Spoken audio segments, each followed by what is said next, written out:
దేవుని వాక్యంలో నుంచి ఒక మాట చదువుకొని ముందుకెళ్దాం. యెషయా గ్రంథము 66వ అధ్యాయము. యెషయా గ్రంథము 66వ అధ్యాయము.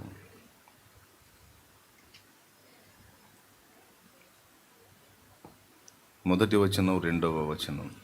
యెహోవా ఇలాగు సెలవిచ్చుచున్నాడు, యెహోవా ఇలాగు ఆజ్ఞ ఇచ్చుచున్నాడు, ఆకాశము నా సింహాసనము, భూమి నా పాదపీఠము. మీరు నా నిమిత్తము కట్టనుద్దేశించు ఇల్లు ఏ పాటిది? నాకు విశ్రమ స్థానముగా మీరు కట్టనుద్దేశించున్నది ఏ పాటిది? అవన్నీ నా హస్తకృత్యములు, అవి నా వలన కలిగినవని యెహోవా సెలవిచ్చుచున్నాడు. ఎవడు దీనుడై నలిగిన హృదయము గలవాడై నా మాట విని వణుకుచుండునో వానినే నేను దృష్టించుచున్నాను. చాలు, చిన్న మాట ప్రార్థన చేసుకుందాం. ప్రేమ కలిగిన మా మహాపరిశుద్ధ తండ్రి, ఘనుడవగు దేవా, నీకు స్తుతి స్తోత్రము నాయన. గతకాలమంతా క్షేమకరమైన మీ రెక్కల నీడలో నన్ను మమ్మల్ని కాపాడి భద్రపరిచారు, మీకు స్తోత్రము. ఈ ప్రత్యేక సమయంలో మమ్మల్ని అందరినీ ఇక్కడ సమకూర్చి ఇంతసేపు మేము చేసిన సమస్త కార్యములను మీ కృపతో అంగీకరించి ఒప్పుకున్న మా అతిక్రమములు నీ రక్తము చేత కడిగి పరిశుద్ధపరిచి క్రొత్త తైలమును మా పైన ప్రోక్షించి నూతన అభిషేకము మాకిచ్చి నూతన నిరీక్షణ, నూతన బలము, నూతన జీవము మాలోనికి ప్రసరింపజేసి మమ్మల్ని ఇలాగూ సిద్ధపరిచారు, మీకు వందనాలు. దేవా, మీ వాక్కు మాకు అనుగ్రహించండి. నీ దాసుడు బలహీనుడు ప్రభు, నీ బలహీన దాసుని నీ సిలువ చాటును మరుగు చేసి నీవే నీ కృపతో మా అందరితో మాట్లాడు. ఉపదేశాన్ని అడ్డగింపు చూసే సైతాను, దురాత్మ, దయ్యపు అంధకార శక్తుల ప్రభావము నజరేయుడగు యేసు అధికారం కలిగిన నామంలో బంధిస్తున్నాం.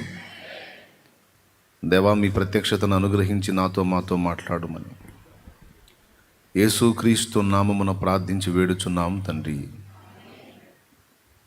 Amen, amen, amen. ప్రభునందు ప్రియులారా, దేవుడు యెషయా గ్రంథము 66వ అధ్యాయంలో ఈ 2 వచనాల్లో చెప్పిన మాట, ఆయన ఆజ్ఞాట. ఆకాశము నా సింహాసనము, భూమి నా పాదపీఠము. మీరు నా నిమిత్తము కట్టనుద్దేశించు ఇల్లు ఏ పాటిది? నాకు విశ్రమ స్థానముగా మీరు కట్టనుద్దేశించున్నది ఏ పాటిది? అవన్నీ నా హస్తకృత్యములు, అవి నా వలన కలిగినవని యెహోవా సెలవిచ్చుచున్నాడు.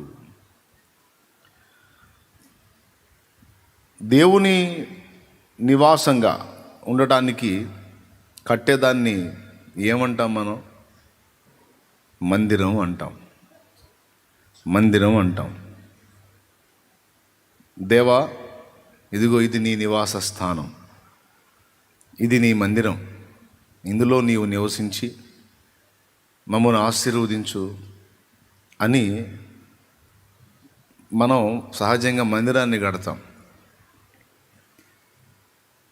మందిరం దేవుని నివాసం, ఇల్లు మన నివాసం. మనం ఉండటానికి ఇల్లు, దేవుడు ఉండడానికి మందిరం. అయితే దేవుడు ఇలా మాట్లాడుతున్నాడు, మీకోసం మీరు ఒక ఇల్లు ఏర్పరచుకున్నట్టు నా కోసం నాకు ఒక ఇల్లు ఏర్పరుస్తారా? నా నిమిత్తం మీరు కట్టనుద్దేశించే ఇల్లు ఏ పాటిది అని తానేంటో చెప్తున్నాడు. ఆకాశము నా సింహాసనము, భూమి నా పాదపీఠము అన్నాడు. ఆకాశం దేవుని సింహాసనం అయితే భూమి ఆయన పాదపీఠం, అంటే కాలు పెట్టుకునే పీఠ. అసలు నేను ఎలా ఉన్నానో, నా పర్సనాలిటీ ఏంటో, నా స్థితి ఏంటో మీకు తెలుసా? మీరున్నట్టు నేను కూడా ఒక చిన్న నివాసంలో ఉండటానికి వీలవుతుందా? ఒకవేళ మీరు ఏదన్నా ఏర్పాటు చేస్తే అందులో ఉండటానికి ఒకవేళ నేను వస్తే నేను ఉన్నట్టుగా రావడానికి కుదరదు. మీరు కట్టిన దానిలో ఉండటానికి తగినట్లుగా నన్ను నేను తగ్గించుకొని మీరు ఏర్పరిచిన దానికి అనుకూలంగా నన్ను నేను సిద్ధపరచుకొని రావాల్సి ఉంటుంది. వాస్తవంగా నేను ఉన్నట్లుగా ప్రవేశించడానికి మీరు కట్టేది అసలు ఏ పాటిది అని ఓ ప్రశ్న వేస్తూ, మీరు నా కోసం కట్టే ఇల్లు, నా విశ్రమ స్థానంగా మీరు నిర్మించేది నేను లక్ష్య పెట్టను, ఎందుకంటే అది నాకు సరిపోదు. ఈ మాట సొలొమోను కూడా అన్నాడు. దేవా, ఆయన మందిరాన్ని కట్టి ప్రతిష్ఠ చేసినప్పుడు ఈ విషయాలు మాట్లాడాడు. ఆకాశ మహాకాశములు నిన్ను పట్టజాలవు, నీ నిమిత్తం నేను కట్టేది ఇది ఏ పాటిది. కాబట్టి ఏం లేదు, ఇది నీకు ఒక ధూపవేదిక. నువ్వు అక్కడే ఉన్నావు, ఇది ఒక ధూపవేదిక. ధూపవేదిక అంటే తెలుసా మీకు? ప్రత్యక్ష గుడారంలో 7 ఉపకరణాలు ఉంటాయి, 3 భాగాలు ఉంటాయి. ఆవరణము, పరిశుద్ధ స్థలం, అతి పరిశుద్ధ స్థలం, 3 భాగాలు. పరిశుద్ధ స్థలాన్ని, అతి పరిశుద్ధ స్థలాన్ని విడగొడుతూ ఒక గట్టి తెర, దళసరి తెర అడ్డు ఉంటుంది. పరిశుద్ధ స్థలానికి, అతి పరిశుద్ధ స్థలానికి, ఆవరణానికి, పరిశుద్ధ స్థలానికి మధ్య కూడా కొద్దిపాటి తెర ఉంటుంది. 3 భాగాలు, 7 ఉపకరణాలు: బలిపీఠం, ఇత్తడి గంగాళం, సన్నిధి రొట్టెల బల్ల, ధూపవేదిక, దీపస్తంభం, మందసం, కరుణాపీఠం. ఆవరణంలో బలిపీఠం, ఇత్తడి గంగాళం 2 ఉంటాయి. పరిశుద్ధ స్థలంలో 3 ఉంటాయి: సన్నిధి రొట్టెల బల్ల, ధూపవేదిక, దీప వృక్షము. అతి పరిశుద్ధ స్థలంలో మందసం, కరుణాపీఠం, మొత్తం 7. 7 ఒకటి ధూపవేదిక. ఈ ధూపవేదిక అనేది ఎలా ఉంటుందో మీకు చూపించాను నేను. ప్రత్యక్ష గుడారం ఏర్పాటు చేసినప్పుడు మీటింగ్స్లో ఒక పక్క సన్నిధి రొట్టెల బల్ల, ఒక పక్క దీపవృక్షం, మధ్యలో ధూపవేదిక ఉంది. నేను కట్టిన ఈ మందిరం వాస్తవంగా చాలా వైభవంగా కట్టాడు సొలొమోను మందిరాన్ని. ఆ మందిరాన్ని గురించి తానే అభివర్ణిస్తూ అన్నాడు, ఇది నువ్వు ఉండేదానికి ఎట్లా సరిపోతుంది నాయన, ఆకాశ మహాకాశాలే నిన్ను పట్టజాలవు, అంత వాడివి నీవు. ఇది ఎంత? కాబట్టి అంత గొప్ప దేవుడువైన నీకు ఒక ధూపం వేయడానికి ఒక చిన్న ధూపవేదిక లాంటిది తండ్రి ఇది అని ప్రార్థన చేశాడు ఆయన. కాబట్టి దేవుడు ఆయన ఉన్న పర్సనాలిటీని మన దృష్టిలో పెట్టుకొని ఆలోచిస్తే ఆయన ఎక్కడా, ఈ భూలోకం ఎక్కడా? ఈ భూలోకంలో మనం కట్టే మందిరం ఏ పాటిది? దేవుని కోసం మనం ఏర్పరిచే నివాస స్థానం, విశ్రమ స్థానం ఏ పాటిది? దేవునికి స్తోత్రం కలుగునుగాక. హల్లెలూయా. టోటల్ భూమి మొత్తం కలిపి కూడా ఆయన పాదపీఠం అన్నాడు కదా, అంటే కాలు మోపుకునే స్థలం. అయితే మరి ఎట్లా నాయనా, ఎట్లా మరి నువ్వు మాతో వ్యవహరించాలి కదా, మమ్మల్ని కనికరించాలి కదా. ఆ ప్రార్థనలో సొలొమోను ఏమంటాడంటే, నీ కనుదృష్టి ఈ మందిరం మీద నిలుపంటాడు. ఏమంటాడు? ఆ వచనం తీసుకుంటారా? 1 రాజులు 8వ అధ్యాయము 26వ వచనం నుంచి. రాజుల మొదటి గ్రంథము 8:26 చూడండి. ఇశ్రాయేలు దేవా, దయచేసి నీ దాసుడను నా తండ్రి అయిన దావీదుతో 8:26 చదువుతుంది. రాజుల మొదటి గ్రంథము చదువు. నా తండ్రి అయిన దావీదుతో నీవు సెలవిచ్చిన మాటను నిశ్చయపరచుము. నిశ్చయముగా దేవుడు ఈ లోకమందు నివాసము చేయడు, ఆకాశ మహాకాశములు సహితము నిన్ను పట్టజాలవు. నేను కట్టించిన ఈ మందిరము ఎలాగు పట్టును? అయినను యెహోవా నా దేవా, నీ దాసుడనైన నా ప్రార్థనను విన్నపమును అంగీకరించి ఈ దినమున నీ దాసుడనైన నేను చేయు ప్రార్థనను పెట్టు మొర్రను ఆలకించుము. నీ దాసుడనైన నేను చేయు ప్రార్థనను దయతో అంగీకరించినట్లు నా నామము అక్కడ ఉండునని ఏ స్థలమును గూర్చి నీవు సెలవిచ్చితివో ఆ స్థలమైన ఈ మందిరము తట్టు నీ నేత్రములు రెయ్యంబౌళ్ళు తెరువబడి ఉండును గాక. దేవునికి స్తోత్రం కలుగును గాక. హల్లెలూయా. గట్టిగా చెప్తారా?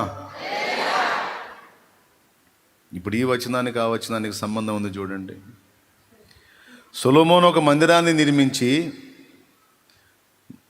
ఇది నిన్ను పట్టలేదు, జస్ట్ నీ నామము నిమిత్తం ఏర్పరిచినటువంటి ప్రదేశం, ఇది నీకు ఒక ధూపవేదిక.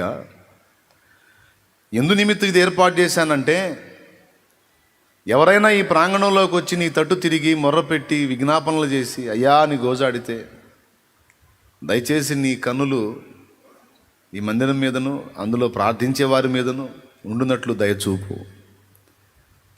నీ కన్నులు, నీ దృష్టి ఈ మందిరం మీద నిరంతరం ఉండాలి తండ్రి. అది సొలొమోను ప్రార్థన. నీ నేత్రములు రెయ్యంబగలు తెరవబడి ఉండును గాక. అది అంటే ఏంటి? నీవు దీన్ని దృష్టించు.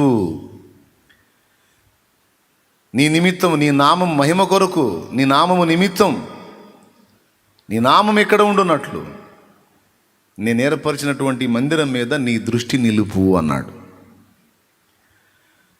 కదా. ఏమి నిలపమన్నాడు? రెయ్యింబవలు నీ కళ్ళు తెరవబడి ఉండును గాక. అక్కడ అంటే ఎప్పుడు నువ్వు దాన్ని చూడు అని.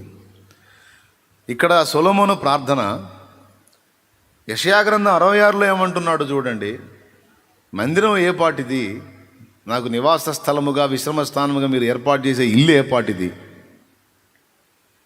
ఇల్లు ఏ పాటిది అని. మందిరం మీద నా కళ్ళు కాదు, వస్తువుల మీద నా కళ్ళు కాదు, ఇళ్ల మీద నా కళ్ళు కాదు, మరి ఎవరి మీద అన్నది చూడు అని. అక్కడ ఎవడు దీనుడై నలిగిన హృదయము గలవాడై నా మాట విని వణుకుచుండునో వానినే నేను దృష్టించుచున్నాను అన్నాడు. దేవునికి స్తోత్రం కలుగును గాక. హల్లెలూయా. ఎవడు దీనుడై నలిగిన హృదయము గలవాడై నా మాట విని వణుకుచుండునో వానినే నేను దృష్టించుచున్నాను. అంటే సింపుల్గా చెప్పాలంటే, మీరు కట్టేటువంటి హస్తకృతాలయములు నిర్జీవమైనవి, వాటి మీద నేను దృష్టి ఎట నిలుపుతా? కాదు. నేను కోరుకునే మందిరం, నేను దృష్టి నిలిపే సన్నిధి ఇంకొకటి ఉంది. అది రాళ్లతో, స్తంభాలతో, వస్తువులతో కట్టే హస్తకృతాలయము కాదు. నా చేతులతో నేనే నిర్మించిన నీ దేహమే నా మందిరం అంటాడు ఆయన. నీ దేహమే నా మందిరం. నా మందిరం అంటే మానవ హస్తకృతం కాదు, ఒక పర్సన్, ఒక వ్యక్తి. సొలొమోను ప్రార్థించాడు, నేను మందిరం కట్టాను, నీ కళ్ళు ఎప్పుడు దాని మీద ఉండేటట్టు చెయ్యని. నాకు సొలొమోను కట్టిన మందిరం ఎక్కువ, సొలొమోను ఎక్కువ? సొలొమోను చూడు ఏమడుగుతున్నాడో, నన్ను ఏమడుగుతున్నాడు? నేను కట్టాను మందిరం, రాత్రింబవళ్ళు నీ కళ్ళు దాని మీద ఉంచు అంటున్నాడు. దేవునికి స్తోత్రం. నిజంగానే ఉంచాడా దేవుడు రాత్రింబవళ్ళు దాని మీద కళ్ళు? ఉంచితే ఎందుకు అది ధ్వంసం చేయబడుతుంది? మళ్ళా పడగొట్టబడింది. మరి రాత్రింబవళ్ళు దాని తట్టు నీ కళ్ళు తెరిచి ఉంచు, దానికి వెళ్ళే చూడయ్యా, దాని మీద దృష్టి నిలిపయ్యా అని ఆయన ప్రార్థనలా చేశాడు. అంగీకరించబడిందా ఆ విషయంలో సొలొమోను ప్రార్థన?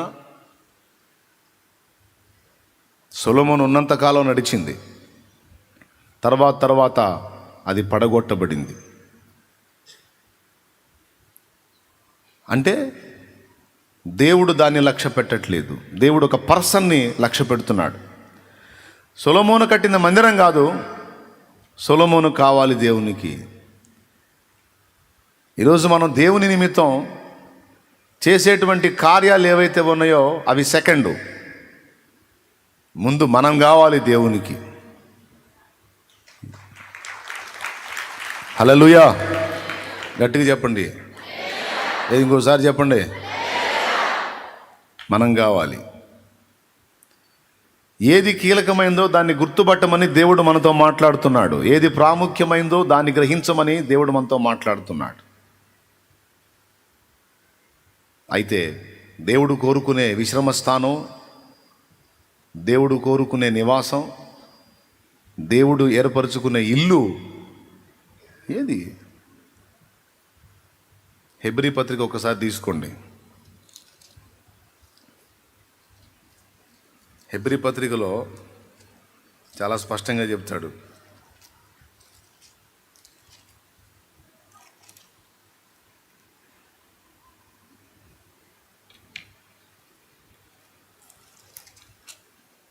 మూడవ అధ్యాయం 6వ వచనం చదువు. అయితే క్రీస్తు కుమారుడయుండి ఆయన ఇంటి మీద నమ్మకముగా ఉన్నాడు. ధైర్యమును నిరీక్షణ వలని ఉత్సాహమును తుదమట్టుకు స్థిరముగా చేపట్టిన ఎడల మనమే ఆయన ఇల్లు. దేవునికి మహిమ కలుగును గాక. ఎవరు ఆయన ఇల్లు? మనమే ఆయన ఇల్లు. అయిపోయింది, క్లియర్గా ఉంది. ఇప్పుడు దేవుని నిమిత్తం మనం కట్టే మందిరం కావచ్చు, మనం చేసే పని కావచ్చు, ఎక్సెట్రా ఎక్సెట్రా. The second. మొదటిది ఏమిటంటే, సొలొమోను, నువ్వు మందిరం మీద ఒక నిర్జీవమైన వస్తువు కట్టడం, దాని మీద నా కళ్ళు నిలపమన్నావు రాత్రి పగళ్ళు. నేను ఎందుకు నిలుపుతా? నేను నిలుపును.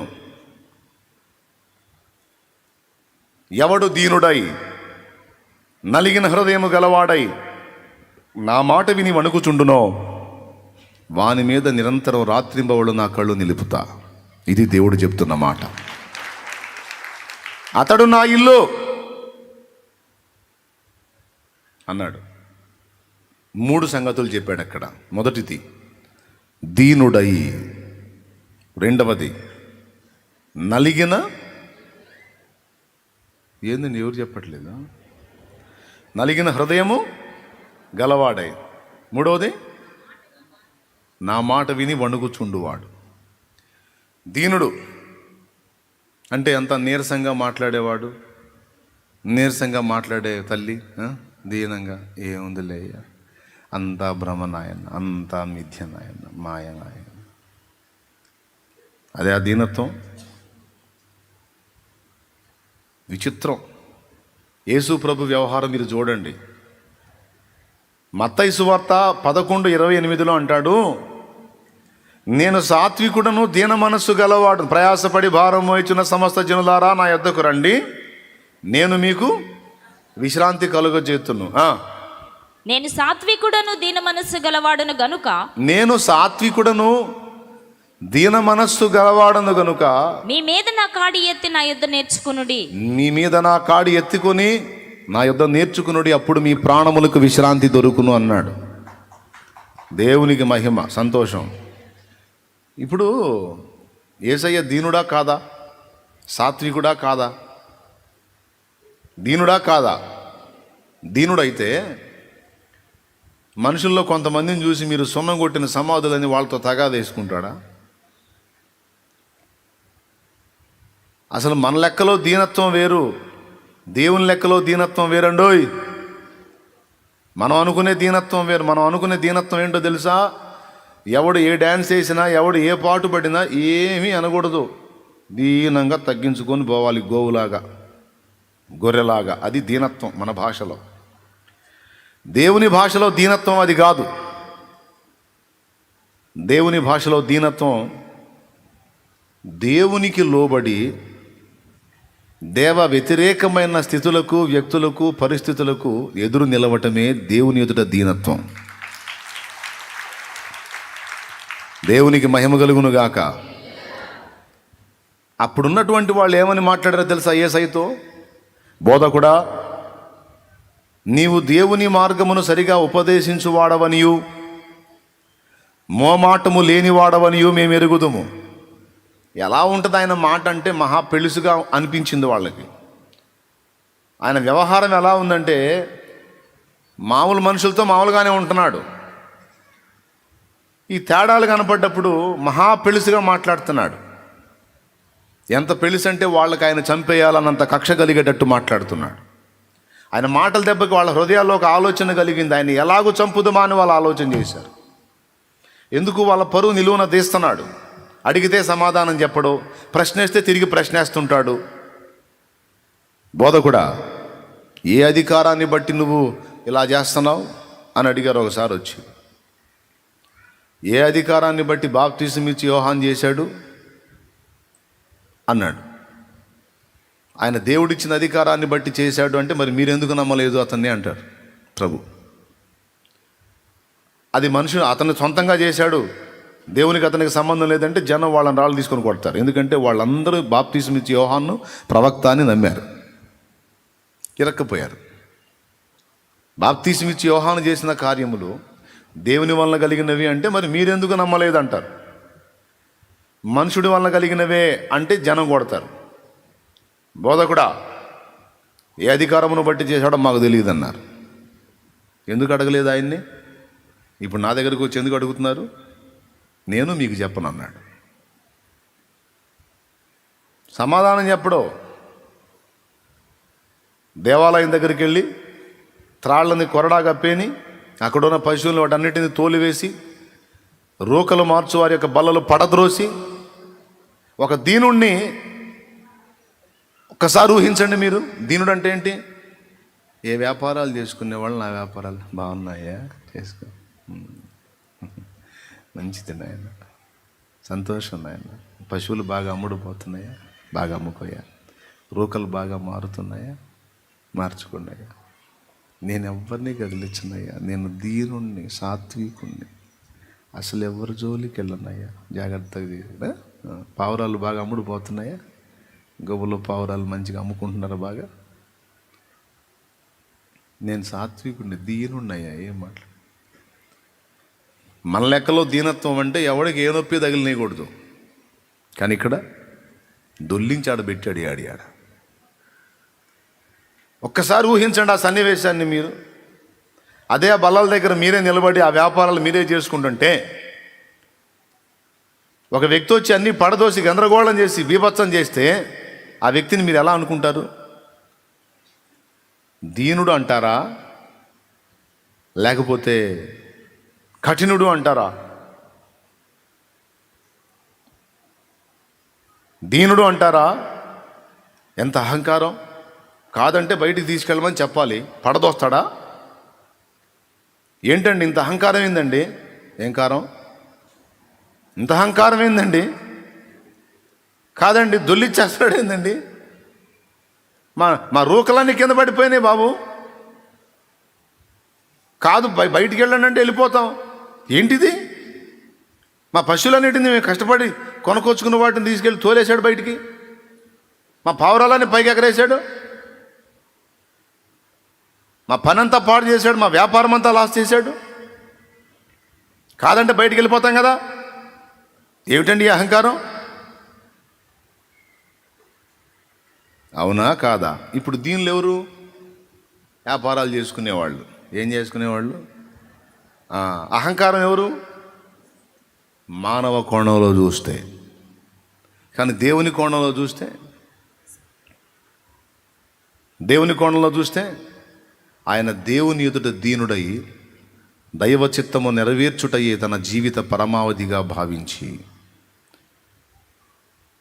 నీ ఇంటిని గూర్చిన ఆసక్తి నన్ను భక్షించుచున్నది అన్న లేఖనము నెరవేరునట్లు ఆయన ఇలాగూ చేసెను. దేన్ని గూర్చిన ఆసక్తి? నీ ఇంటిని గూర్చిన ఆసక్తి నన్ను భక్షించుచున్నది అను లేఖనము నెరవేరునట్లు ఆయన ఇలాగూ చేసెను. అది లేఖన నెరవేర్పు. దేవుని మాట విని ఆ మాట చొప్పున అడుగులు వేయుట యేసు చూపిన మాదిరి. తండ్రి మాట చొప్పున తండ్రి ఏం చెప్తాడో అది చేయటమే దీనత్వం. దీనుడైన వాడు మాటను ఎదిరించడు, మాటకు లోబడతాడు. స్తోత్రం. అర్థమైందా? మాటకు ఎదురు ప్రశ్నించాడు అంటే అర్థమైంది. కొంతమంది పిల్లలు తల్లిదండ్రులకు అట్లా ఎదురు తిరిగి మాట్లాడుతూ ఉంటారు. నువ్వు ఇది చెయ్యి అన్నారనుకో పెద్దోళ్ళు, ఎందుకు చేయాలి? నేను చేయను. ఇది అహంకారం, నడమంత్రం, మిడివేలం మన భాషలో. ఆల్రెడీ తల్లిదండ్రులు అంటారు, నువ్వు పోతావు, నేను చెప్పింది వినకపోతే ఊరకపోతావు, నువ్వు ఇంత నడమంత్రం, నువ్వు అసలు ఊరేగుతున్నావు, చెప్పింది వింటలే అనరా. కొంచెం మన ఇంట్లో గుర్తు చేసుకోండి, డైలాగులు అయ్యాగా. మాట వినని కొడుకుని తల్లి ఏమంటుంది, రే నువ్వు పోతావు, నీ నడమంతరం, నీ మిడిమేళం, నీ అహంకారం కాదురా, ఇట్లా చేయమని చెప్పా, నువ్వు చేయట్లా, నువ్వు పోతావు, ఊరకపోతావు నువ్వు అంటారా అనరా? అనలేదా? ఎంతమంది అన్నారో చేతులు ఎత్తండి.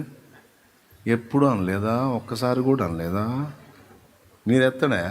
మీరు అనలేదా? అదిగో దేవునికి స్తోత్రం కలుగును గాక. అది చెప్పిన మాటల్లా వింటే వాడు మయ్య గోవులు అంటాడయ్యా పాపం. ఏది చెబితే అది ఏంది అనడు. మా అమ్మ బంగారు తల్లి ఏందమ్మా అనదు. ఎంత ప్రేమ వస్తుందో ఆ కూతురి మీద, ఆ కొడుకు మీద చెప్పిన మాటల్లా వింటే. ఎదురొస్తే మాత్రం ఏ డైలాగులు, నీ నడమంత్రం, నీ మిడిమేళం, నీ అహంకారం, స్మాష్ నువ్వు అని. సో ఇక్కడ దీనత్వం మాటకు విధేయత చూపుతుంది, తగ్గించుకొని లోబడుతుంది. అయితే ఎవరి ముందు దీనుడుగా ఉన్నాడు? మనుషుల ముందా, దేవుని ముందా? అది ఎవడు దీనుడై అంటే మనుషుల ముందు కాదు, నంబర్ 1 దేవుని ముందు దీనుడై.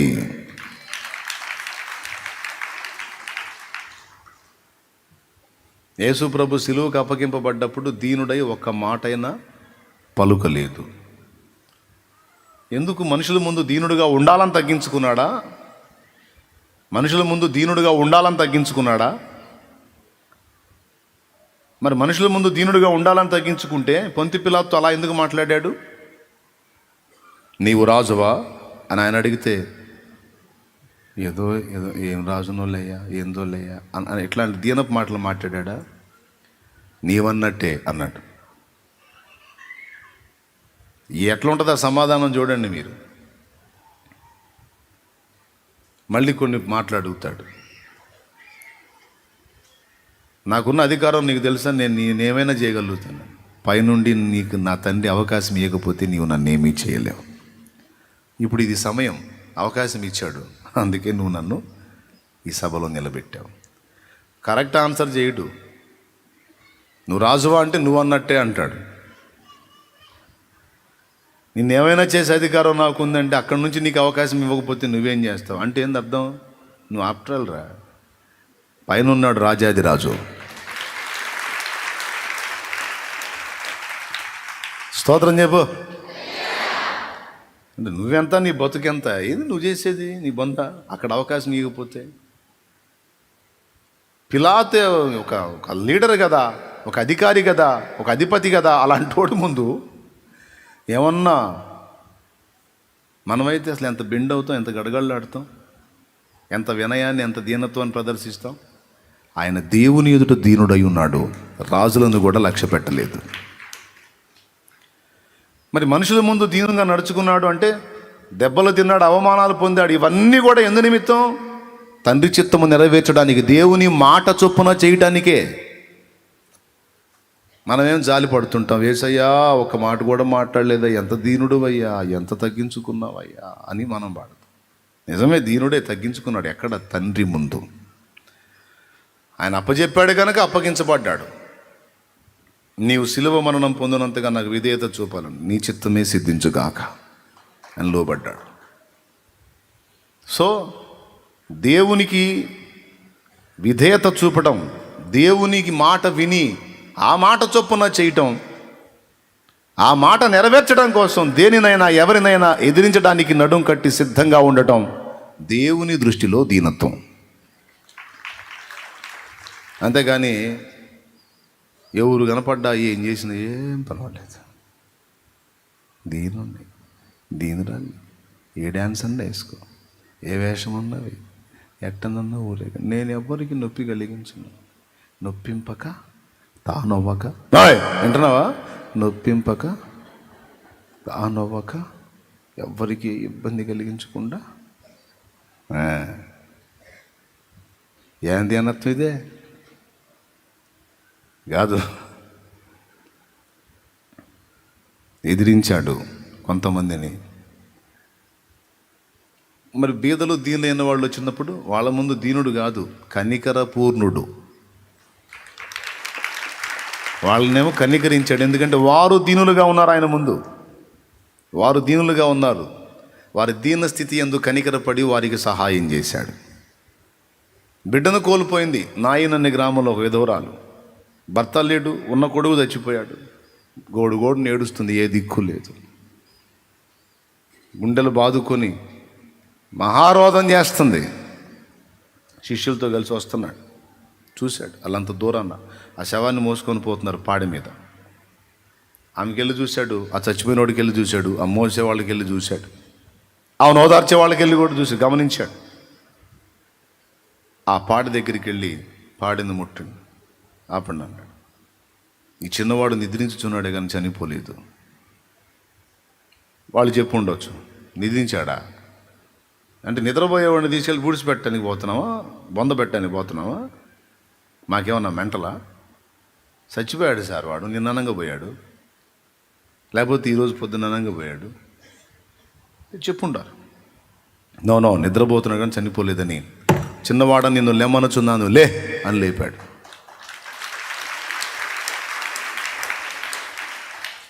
కనికరం అనే దాన్ని బట్టి ఆయన ఆ కార్యం చేశాడు. ఆ దీనురాలి యొక్క దీన ఆర్తధ్వని ఆయన చెవులలో వచ్చింది. ఆమె దీన మొర్ర ఆయన చెవులో వచ్చింది. ఆ దీనురాలి కన్నీరు, ఆ దీనురాలి ఆర్తధ్వని ఆయన విన్నాడు. అక్కడ ఆయన కనికరముతో స్పందించాడు.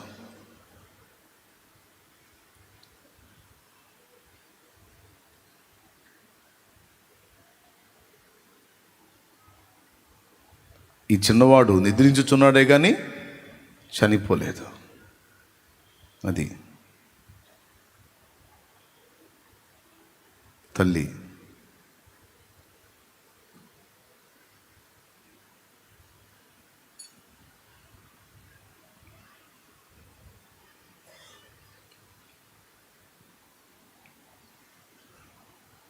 డెడ్ బాడీ, మృతదేహం. ఇది రియల్గా ప్రభు భూమి మీద ఉన్నప్పుడు మానవ శరీరంతో జరిగించిన కార్యం. చిన్నవాడ నిన్ను లెమ్మనుచున్నాను, ఆ చచ్చిపోయిన వాళ్ళు లేచాడు.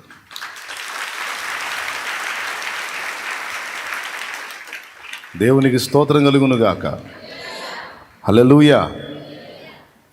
ఈ కార్యాలు ఆయన కనికరాన్ని బట్టి చేశాడు. దీనుల ఆర్తధ్వని విని చేశాడు ఆయన చేసిన కార్యాలు. సో యేసు ప్రభు మనకు మాదిరి. కొంతమంది అసలు ఎవ్వరి జోలికి మనం వెళ్ళకూడదు, ఎవరిని కదిలించకూడదు, అసలు మనం సున్నితంగా ఉండాలి, సెన్సిటివ్గా ఉండాలి, మనం ఎవరిని ఇబ్బంది పెట్టకూడదు, ఎవరిని కదిలించకూడదు, సత్యం పక్షంగా నిలవాలి, సత్యానికి భిన్నమైన బోధ చేసేవారిని ఖండించాలి, దేవుని పనిని పాడు చేయటానికి నడుం కట్టిన వారిని తప్పకుండా ఎదిరించాలి. అట్లా కాకుండా ఘనతను ఆశించి, గొప్పను ఆశించి, పేరు గొప్పలను ఆశించి వ్యవహరించాలనుకుంటే వాడు మనిషి ముందు దీనుడుగా ఉండి ఎవడు ఎట్లా పోయినా వాడు రాజీ పడిపోతాడు. వాడు దేవుడు ఏర్పరిచిన ప్రవక్త కాదు,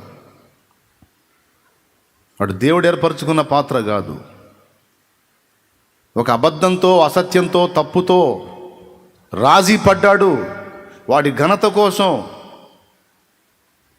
అన్యాయాన్ని ఎదిరించలేకపోయాడు, అసత్యాన్ని ఎదిరించలేకపోయాడు, మనుషుల ఆత్మలను నాశనం చేసే పాపిష్టి బోధను ఖండించలేకపోయాడు. అంటే వాడు దేవుడు ఏర్పరిచిన ప్రవక్త కాదు, దేవుడు ఏర్పరిచిన పాత్ర కాదు, వాడు దేవుని దృష్టిలో దీనుడు కాదు.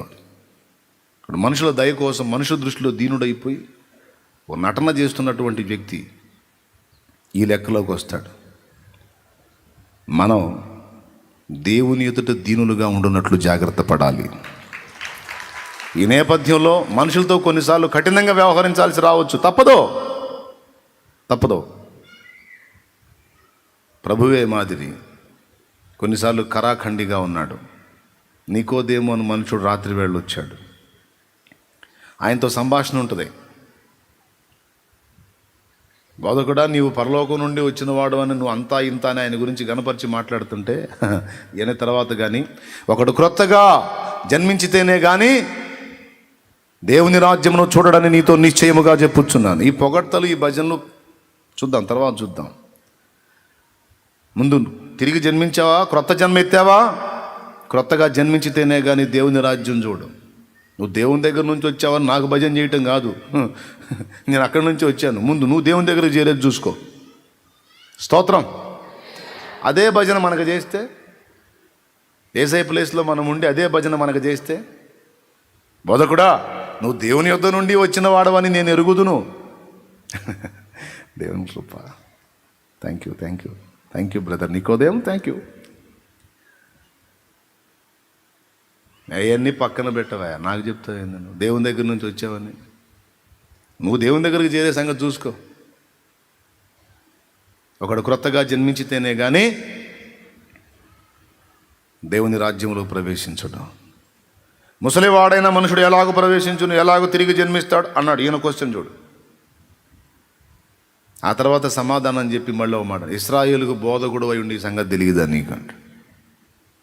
అసలు మాట్లాడకూడదు. మనం పక్కనుండి వేసే పక్కనుండి, ఏం ప్రభా అందరితో మొహమాట లేకుండా మాట్లాడితే ఏం ప్రభా, అందరినీ పగ చేసుకుంటావు, ఇట్లా అయితే ఎట్లా?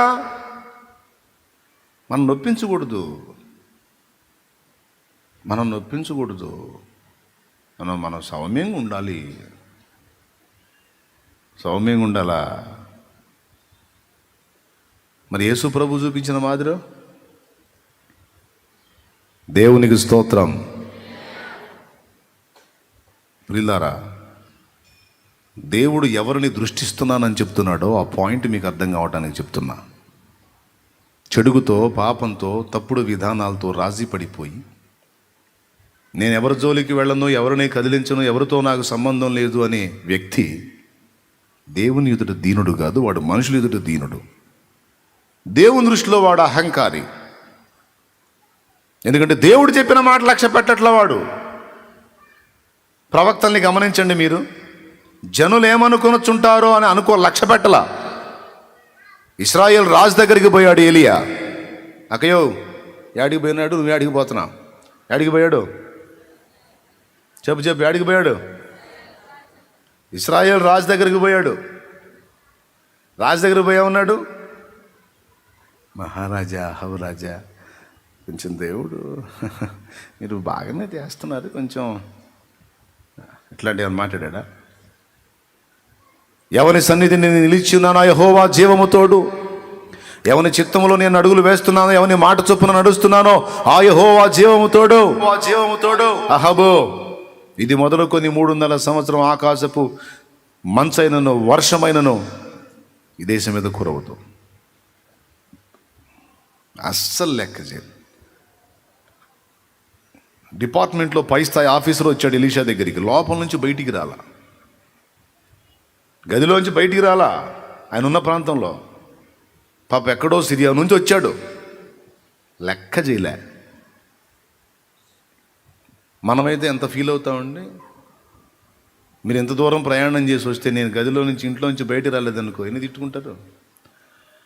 లేకపోతే అది వేరు, లోపల నుండి కూడా రాట్లా. దేవునికి స్తోత్రం. లేకపోతే అది వేరు, లోపల ఉన్నాడుగా, లోపల నుండి కూడా రాట్లా. ఒకసారి ఊహించండి, నేను ఇంట్లో ఉన్నాను, వస్తానే ఉంటారు, ఎక్కువ మంది బిడ్డలు ఉన్నారు కనుక. ఒకసారి ఊహించండి, మనిషికి అసలు ఏమన్నా ఉందా?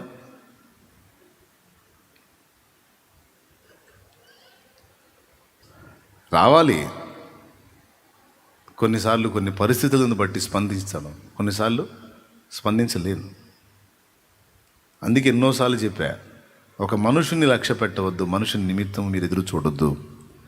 ఇప్పుడు ఇక్కడికి వచ్చి సన్నిధిలో ఉన్నప్పటికీ కూడా మోకాళ్ళుని ప్రార్థన చేస్తా కూడా నలుగురు కలిసి అటు వెళ్తున్నట్టు అనిపిస్తే కళ్ళు తెరిచి చూస్తారు, వచ్చాడేమో అని. ఎవడు? వీడు.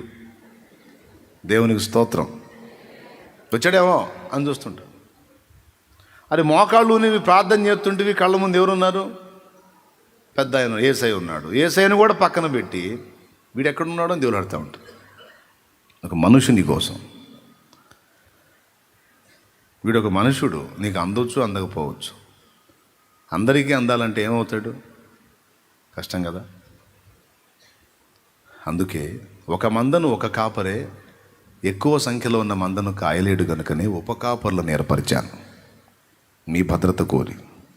నేను అందినా అందకపోయినా తమ్ముళ్ళు, మా తోడి సహదాసులు, అభిషిక్తులైన దైవజనులు అక్కడ ఉంటారు. అందరికంటే ముందు యేసయ్య ఉంటాడు. ఆయన మహిమ గల సన్నిధి కదా, ఆయన కదృష్టి నిలుస్తున్నటువంటి పరిశుద్ధులు నివసించే స్థలం కాబట్టి ఏ దైవజనుడైనా, ప్రతిష్ఠింపబడిన దైవజనుడు, దేవుని సన్నిధిని దీనుడైన ఒక దైవజనుడు ఉంటే అతని మీద దేవుని దృష్టి ఉంటుంది, అతని ప్రార్థన దేవునికి అంగీకారం అవుతుంది. కానీ మనుషుల దృష్టి ఎలా ఉంటుంది? ఇలానే ఉంటుంది. దేవునికి స్తోత్రం. నయమాను వస్తే బయటికి రాలా ఎలీషా, పోయి ఆ యోర్దాన్లో 7 సార్లు మునిగి పొమ్మను, శుద్ధుడవుతాడు అన్నాడు. మనం అంత ఆఫీసర్ మన ఇంటి ముందుకు వస్తే అస్సలు ఆగిద్దా? మనకే ఆగిద్దా? అసలు వస్తున్నాడు అని తెలిస్తేనే ముందు ఏడు హడావుడి, మామూలు హడావుడి కాదు. ఎక్కడెక్కడ బీరువా తీసి బెడ్ల మీద, పడకల మీద పాత దుప్పట్లన్నీ తీసి కొత్త దుప్పట్లు పరిసి అసలు ఒక్క దెబ్బలో ఇల్లు ఎట్లా అయిపోయిందంటే దాని షేపులే మారిపోతాయి. ఒక విలువైన అధికారి వస్తున్నాడు, ఒక ఉన్నతమైన అధికారి వస్తున్నాడు అంటే, కానీ వీళ్ళు చూడు అసలు రాలా బయటికి. తర్వాత వచ్చాడు, బాగుపడ్డానయ్యా, ఏదో నీ మాట వల్ల నెరవేరిందయ్యా, కానుక తీసుకో లేబా అన్నాడు.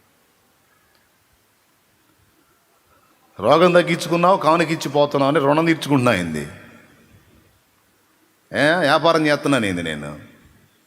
నేనేమన్నా వ్యాపారం వ్యాపారం చేస్తున్నా నేను?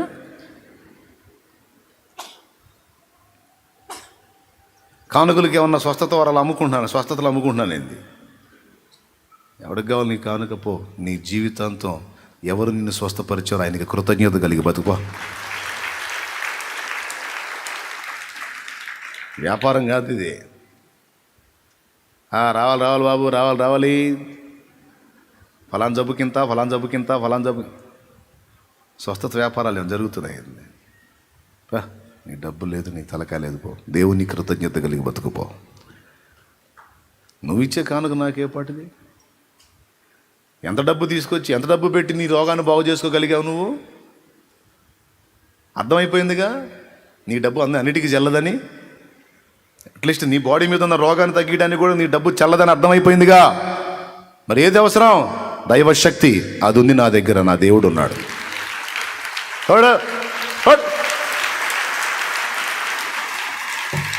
ఆయన ఉన్నాడు, ఆయన సన్నిధి ఉంది, ఆయన ప్రభావం ఉంది, ఆయన శక్తి ఉంది. ఆయన చాలు నాకు.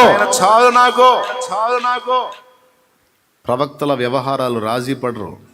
మీకాయ వ్యవహారం కూడా చూడండి. ఇంటికాడ వార్నింగ్ ఇచ్చి తెస్తారు అహబు దగ్గరికి. 450 మంది ప్రవచించారు, రామోత్ గిలాతు మీదకి యుద్ధానికి పోయి గెలుస్తాడు అహబు అని. నువ్వు ఎప్పుడు నోరు తెరిసినా ఆయనకి వ్యతిరేకంగా తెరుస్తావు. యెహోషాపాతు రాజు ఉన్నాడు, అహబు రాజు ఉన్నాడు, ఇద్దరి మధ్యలోకి ఇప్పుడు వెళ్తున్నావు నువ్వు. వాళ్ళు ఏం ప్రవచించారో అదే ప్రవచించాలా నువ్వు.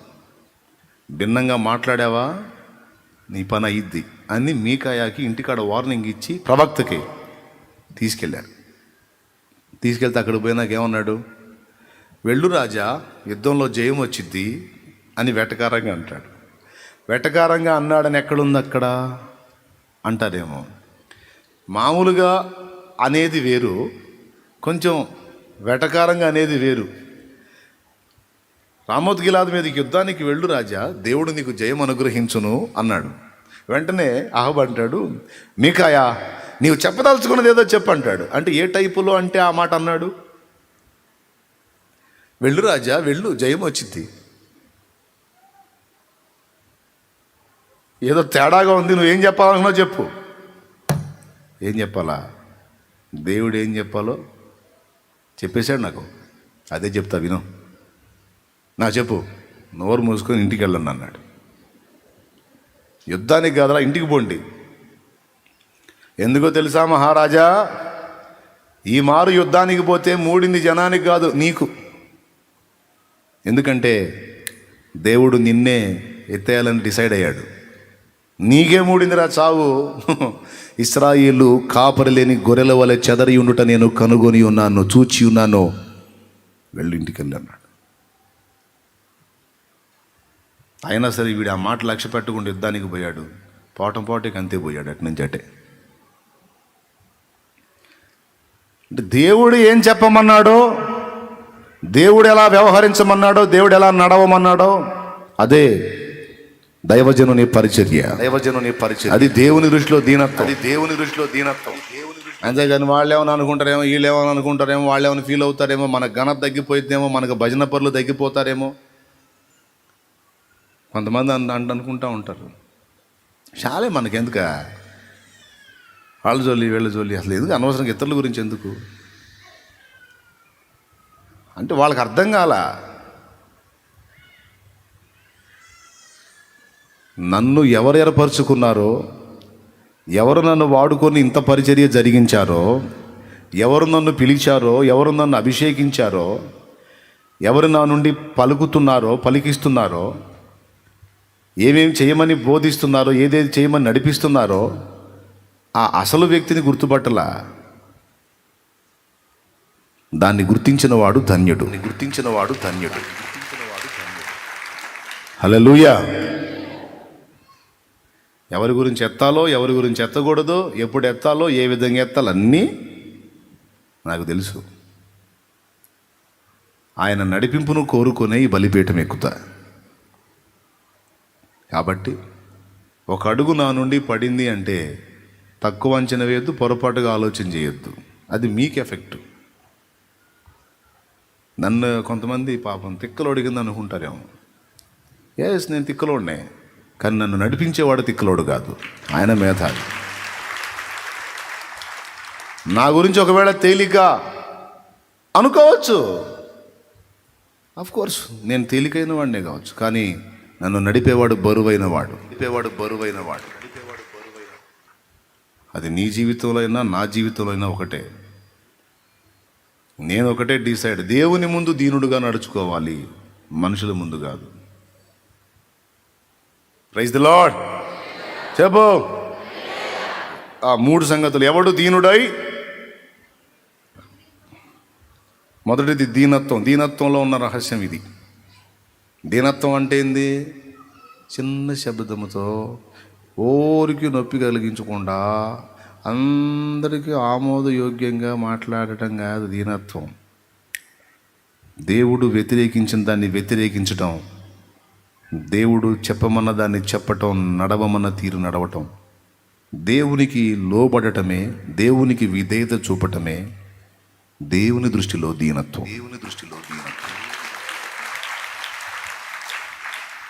హల్లెలూయా. రెండవది నలిగిన హృదయం అన్నాడు. మరో చోట అంటాడు. ఒక్కసారి మీరు కీర్తనల గ్రంథము 56వ కీర్తన ఒకసారి తీయండి. కీర్తనల గ్రంథము 56వ కీర్తన.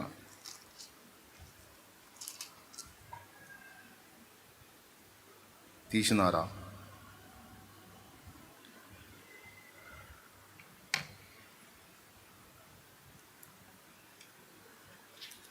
రైట్, మంచిగానే తీసినారు.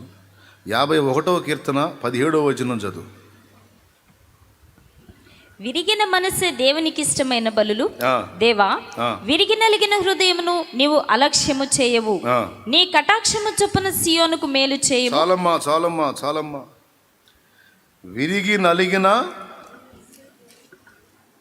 విరిగిన మనస్సే దేవునికి ఇష్టమైన బలులు. దేవా, విరిగి నలిగిన హృదయమును నీవు అలక్ష్యము చెయ్యవు. అక్కడేమన్నాడు? ఎవడు దీనుడై నలిగిన హృదయము గలవాడై నా మాట విని వణుకుచుండునో వానిని నేను దృష్టించుచున్నాను. దేవుని దృష్టి ఎవరి మీద? అది ఇప్పుడు మన అన్వేషణ. దేవుని దృష్టి ఎవరి మీద? మొదటిది దీనుడై, రెండవది నలిగిన ఏంటిది? రైట్. ఇక్కడ దానికి ఇంకొకటి యాడ్ చేశాడు. 51వ కీర్తన 17లో విరిగి నలిగిన.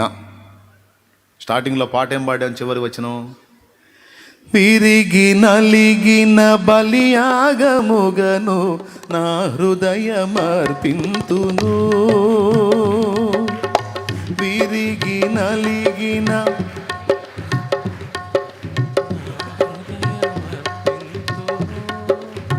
రక్షణ పాత్రను చేబూని నిత్యము నిన్ను వెంబడించేదను. రక్షణ పాత్రను చేబూని నిత్యము నిన్ను వెంబడించేదను.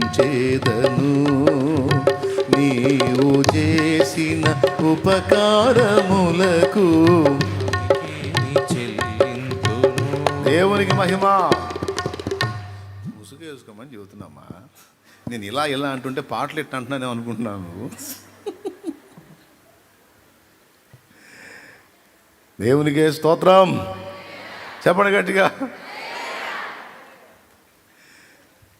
నలిగిన హృదయము అన్న కాడ విరిగిన అనేది కూడా ముందే యాడ్ చేశాడు ఇక్కడ. అందుకే దేవుని మాట కొంత అచ్చట కొంత ఇచ్చట మొత్తం కలిపితే కానీ ఒక కొలిక్కి రావన్నమాట. నలిగిన హృదయం అంటే విరిగి నలిగిన హృదయం. ఇప్పుడు పూలు ఉంటాయి, పూలు నలగని పుష్పాలు తెచ్చుకుంటావా, నలిగిని తెచ్చుకుంటావా? నలిగిని తీసుకెళ్ళమ్మా అంటే ఏం చేస్తావు? ఎందుకు అంటావు? అంటావా అనవా? నలిగిన క్లాత్ ఉంది, అన్ని పై అన్నీ పై బేళ్ళన్నీ బాగున్నాయి, అడుగున్న బేల్లో వచ్చిన బట్టలన్నీ నలిగిపోయి ఉన్నాయి బాగా. అవి కొనుక్కుంటావా, నలగనే కొనుక్కుంటావా? అంటే నలిగింది అంటే ఇక మనం వాడటానికి పనికిరానిది. పూల మీద చూడు ఒక్కసారి పోల్చి, నలిగిన పూలు నీకు పనికి వస్తాయా? నీకు రావు. ఇకపోతే విరిగిన అన్నాడు. రెండో మాట చెప్తున్నా. మొదటిది దీనత్వం. దీనత్వం ఎవరి ముందు? దీనత్వం ఆ మనుషుల ముందు. దీనుడుగా సాత్వికుడుగా ఉండొచ్చు, అవసరమైతే అది దేవుని చిత్తమైతే దేవుని నిమిత్తం, దేవుని మాట నిమిత్తం, దేవుడు చెప్పిన మాట నెరవేర్చు నిమిత్తం అవసరమైతే ఎవరినైనా యేసయ్య దగ్గర ఆ మాదిరి మనకు కనపడుద్ది. అందరూ అంటారు ఆయన చాలా పెడా అని, కానీ యేసయ్య ఏమని చెప్తున్నాడు? నేను దీనుడను సాత్వికుడను దీన మనస్సు గలవాడని అంటున్నాడు. అన్ను అసలు మోమాటం లేనివాడు అని జనాలు అంటుంటే నువ్వేమో నేను దీనుడిని సాత్వికుడు అంటావేమయ్యా? ఎవరి ముందు సాత్వికుడు, ఎవరి ముందు దీనుడు? మనం ఎవరి ముందు ఉండాలి? నిందారహితులంగా ఎవరి ముందు ఉండాలి? దీనులుగా ఎవరి ముందు ఉండాలి? సాత్వికులుగా ఎవరి ముందు ఉండాలి? ఆయన ముందు. హల్లెలూయా. ఆయన ముందు దీనుడుగా ఉండి ఇక మనుషులందరి మీద ఎగబడమని చెబుతున్నానా? మళ్ళీ అట్టగాని పోయారు.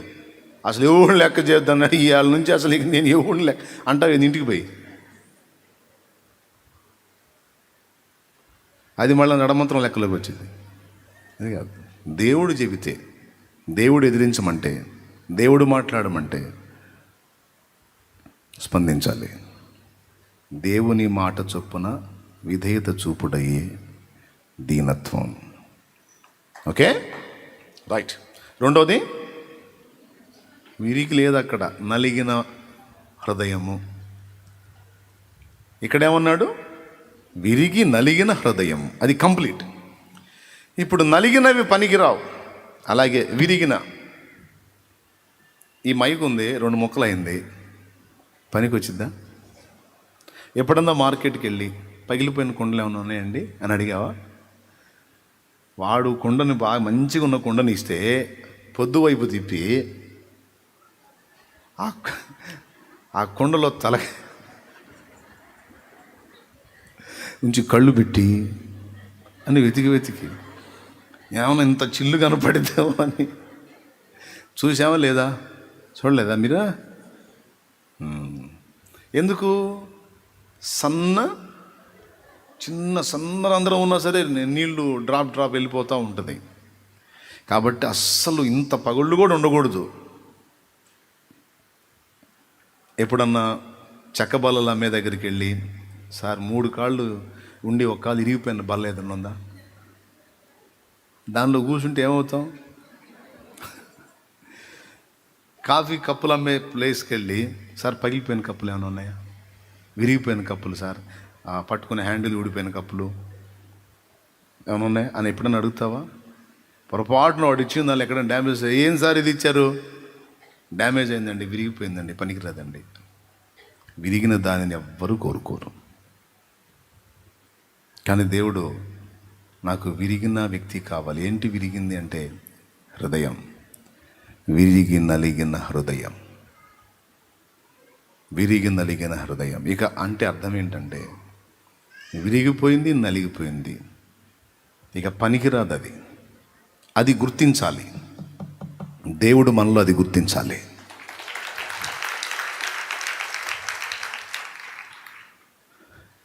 నా మట్టుకు నా బ్రతుకు నాకు అదే అయిపోయింది. నా హృదయము దేవుని ఎదుట నలిగిన అనుభవంలోనికి, విరిగిన అనుభవంలోనికి వెళ్ళి, నా చేతగానితనో, నా నిస్సహాయత ఏంటో నేను గుర్తుపట్టి దేవుని ఎదుటికి వెళ్ళినప్పుడు ఆ విరిగిన బ్రతుకును ఆయన తన కొరకు సిద్ధపరచుకొని వాడుకుంటున్నాడు. అందుకే మీరు గమనించారో లేదో, దేవుడు నాకు ఇచ్చినటువంటి పాటల్లో చాలా పాటల్లో ఈ పదం మెన్షన్ చేసుకుంటాను ఇష్టంగా. అది ఆరాధన అనే పాటలో చెదరిన మనసును సరిచేసిన యేసయ్య అనేది, తర్వాత నీవు లేకపోతే నా బ్రతికే లేదయ్య అనే పాటలో విరిగిన దానిని లోకంలో ఎవరు కోరుకుంటారు. చాలా పాటల్లో, దేవుడు నాకు ఇచ్చిన పాటల్లో ఇది ఎక్కడో చోట వచ్చేటట్టు చూసుకుంటాను. అది ఇష్టం నాకు. ఎందుకంటే పనికిరాని స్థితిలోకి వెళ్ళిపోయిన బ్రతుకు, తులువనైనా నాకింత విలువ కలిగేనని, తూలి రాలిపోయే బ్రతుకు వింత మలుపు తిరిగేనని ఊహించలేదయ్యా. ఈ లైఫ్ని ఊహించలేదు. వాస్తవంగా అయిపోయింది, పనికి రాకుండా అయిపోయింది. అది కుటుంబానికి పనికి రాలేదు, సమాజానికి పనికి రాలేదు, నా మట్టుకు నాకు పనికి రాలేదు. దాన్ని చేతుల్లోకి తీసుకొని అనేకులకు ఆశీర్వాదకరంగా ఆయన మార్చాడు. నేను పర్వాలేదు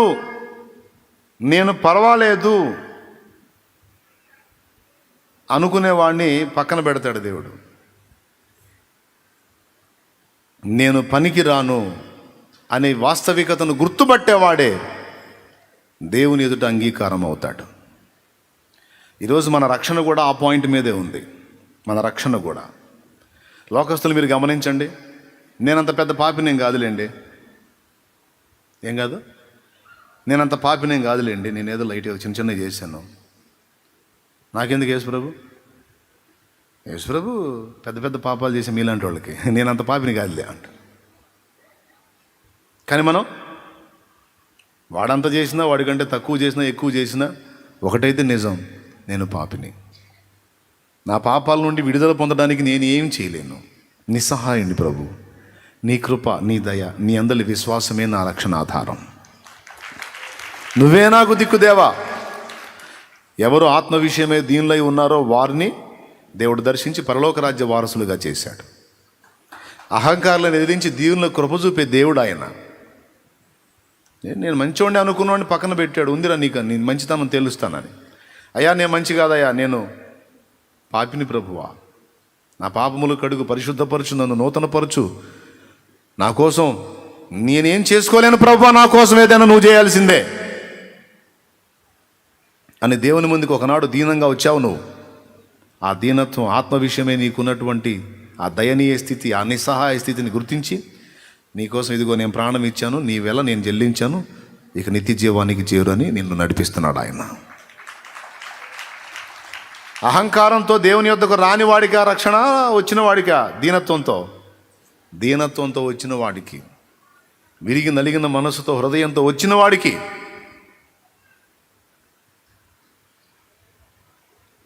విరిగి నలిగిన హృదయము అంటే ఇక సొంత పెత్తనమేమి లేదు, అతిశయపడటానికి ఏమీ లేదు.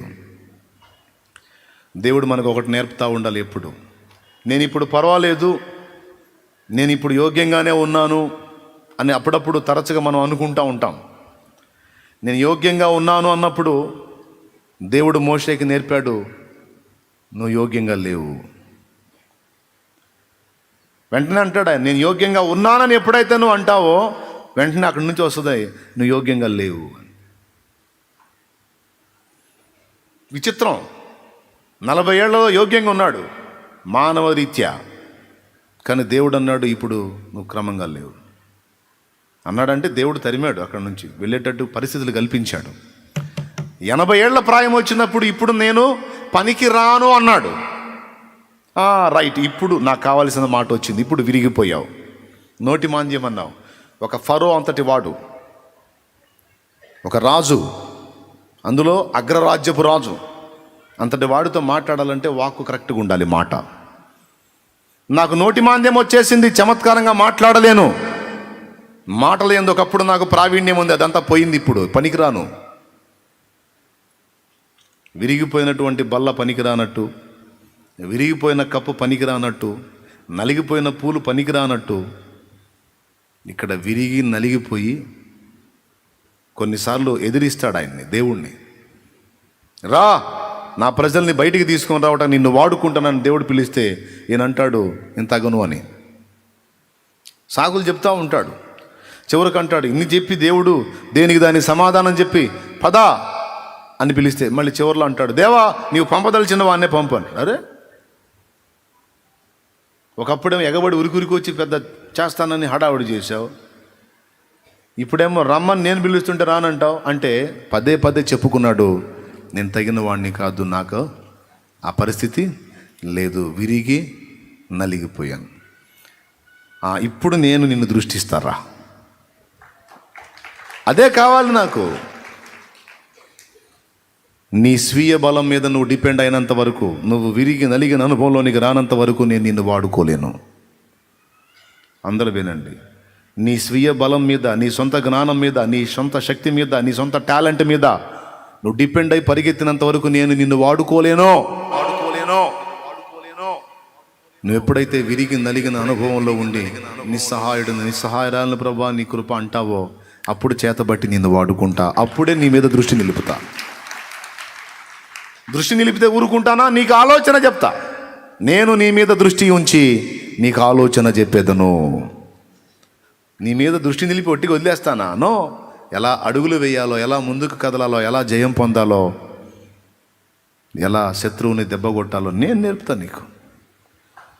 ఇదంతా నేను చేయాలి అంటే నువ్వు ముందు విరిగి నలిగిన అనుభవంలోకి రావాలి. రావటం అంటే ఏంటి? నువ్వేందో, నీ స్థితి ఏందో నీకు అర్థం కావాలి. ఎంతమందికి ఉందో అనుభవం. కొంతమంది సొంత జ్ఞానం మీద ఏమీ నమ్మకం, వాళ్ళకు ఇన్నర్ ఫీలింగ్, నన్ను అందరూ ఏందో చాలా తెలివిగలవాడిని అంటుంటారు, చాలా తెలివిగలదాన్ని అంటుంటారు, చాలా జ్ఞానవంతుడా. నీ జ్ఞానం, నీ తెలివి, నీ వివేకం దేనిలో అయితే నీకు అతిశయ కారణం ఉంది, అదంతా విరిగిన నాడే దేవుని చేత నువ్వు బలంగా వాడబడగలుగుతావు. కొట్టు దేవునికి మహిమ చెల్లించు.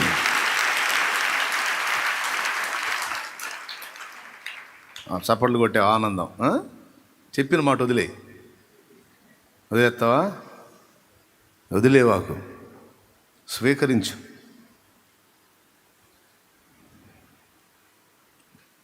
ఈ రోజు కూడా ఏదన్నా ఒక విషయం చేద్దామంటే నా సొంత వ్యూహాన్ని చేయటానికి, సొంత ఆలోచనను చేయడానికి ఇష్టపడను. నేను దేవుని నడిపింపు పొందుకోవడానికి ఇష్టపడతా. ఎందుకంటే నా తెలివి, నా జ్ఞానం నా కొంప ముంచిద్దని నాకు తెలుసు. నీకు అర్థమైందా? ఇంకోసారి చెప్పేదా? ఏమర్థమైంది? దేవుని నడిపింపు కోసం ఆయన పాదాల దగ్గర కూర్చుంటా. ఎందుకు? విరిగిపోయింది వ్యవహారం, నలిగిపోయింది, విరిగిపోయింది. ఇంకా నేను సొంతంగా చేసేదే ఉంది. నా సొంత జ్ఞానం, నా సొంత తెలివి, నా సొంత టాలెంట్ ఎక్సెట్రా. అది నన్ను మరణం వైపుకు నడిపించింది. అది నాకు స్పష్టంగా అర్థమైంది. దేవుని పాదాలు పట్టుకొని గోజాట్టు మొదలుపెట్టి దేవుని ఆలోచనలు కోరి, దేవుని నడిపింపు కోరి ఎప్పుడైతే ఆయన వైపు అడుగులేశానో అప్పుడు ఆయన నా లైఫ్ అని తన చేతిలో తీసుకున్నాడు. తీసుకొని ఆ మరణం వైపు ఉన్నదాన్ని జీవం వైపు తిప్పాడు. సింపుల్గా మీకు అర్థం కావాలంటే స్టీరింగ్ దేవుడి చేతికి ఇవ్వండి అని చెబుతున్నా. అది ఎవరి చేతికి? సొంత డ్రైవింగ్లు చేయవాకండి. మామూలు డ్రైవింగ్ అంటే నీకు వచ్చులే, అది చేసుకో, ఇబ్బంది ఏం లేదు. మరి ఆ స్టీరింగ్ మళ్ళీ ఎవరికైనా ఇచ్చావు? ఇప్పుడు వెళ్ళాలి కదా ఇంటికి కారు. ఆ డ్రైవింగ్ కాదు, నీ బ్రతుకు బండి డ్రైవింగ్ దేవుని చేతికి ఇవ్వు. అంటే అర్థం ఏంటి? నీ నిస్సహాయతను దేవుని ముందు కనపరిచి, నీ అపాత్రతను అయోగ్యతను దేవుని ముందు ఒప్పుకొని విరిగి నలిగిన వ్యక్తిగా దేవుని ముందు నిలువు.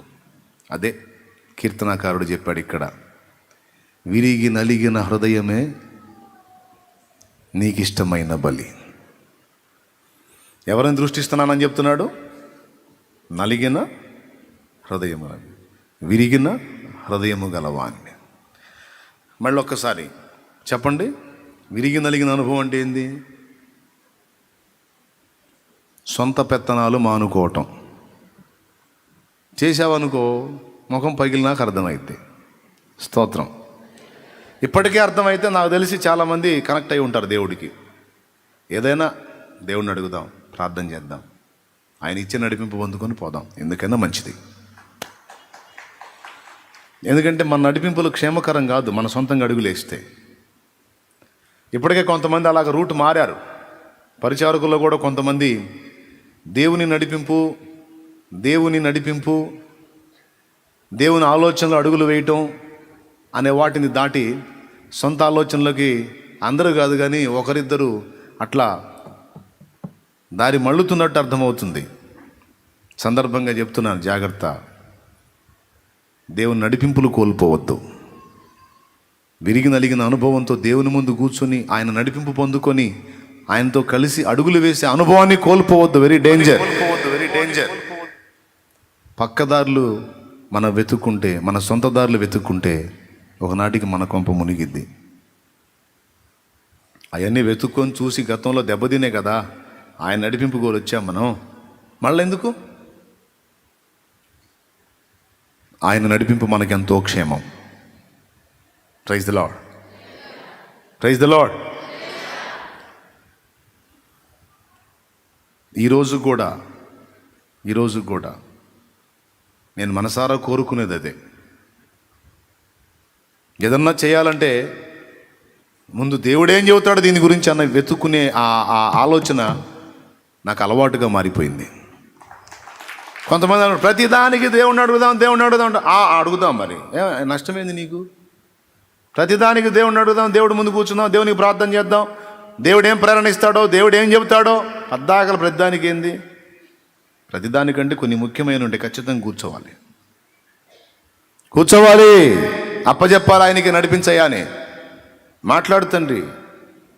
ఈ విషయంలో నాకు గ్రహింపు లేదు, నేనంత తెలిసిన వాడిని కాదు, నాకంత తెలివి లేదు, నాకంత జ్ఞానం లేదు. దేవుని ముందు కూర్చుని అదే అడుగుతా. మనుషులు చాలా జ్ఞానవంతులు ప్రభావ, వాళ్ళ ముందు ఎలా నడుచుకోవాలో నాకు తెలివి లేదయ్యా, ఏం మాట్లాడాలో తెలియదు, ఎలా ప్రవర్తించాలో తెలియదు, నాకు నేర్పవా? నిజమే. మీరందరూ మామూలు ఏంది? ఎక్స్రే చేయరు? ఎక్స్రే బాడీని మొత్తం ఎముకల్లో ఏమంటారు మూలుగతో సహా ఎక్స్రే చేస్తారు. మరి ఇంత తెలివైన వాళ్ళ మధ్యలో, మీకంటే ముద్దులు సమాజంలో ఉన్నారు, వాళ్ళ మధ్యలో మరి వ్యవహారం చేయాలంటే, మనుగడ సాగించాలంటే ఆయన జ్ఞానం ఇయ్యకపోతే అమ్మో సాధ్యమే. అందుకే మన సొంతయాన్ని పక్కన పెట్టేసాం, ఏం లేవు. విరిగిపోయి నలిగిపోయి ఆయనకు అందుబాటులోకి రావడానికి ఎప్పుడో సిద్ధమయ్యా. దేవునికి మహిమ.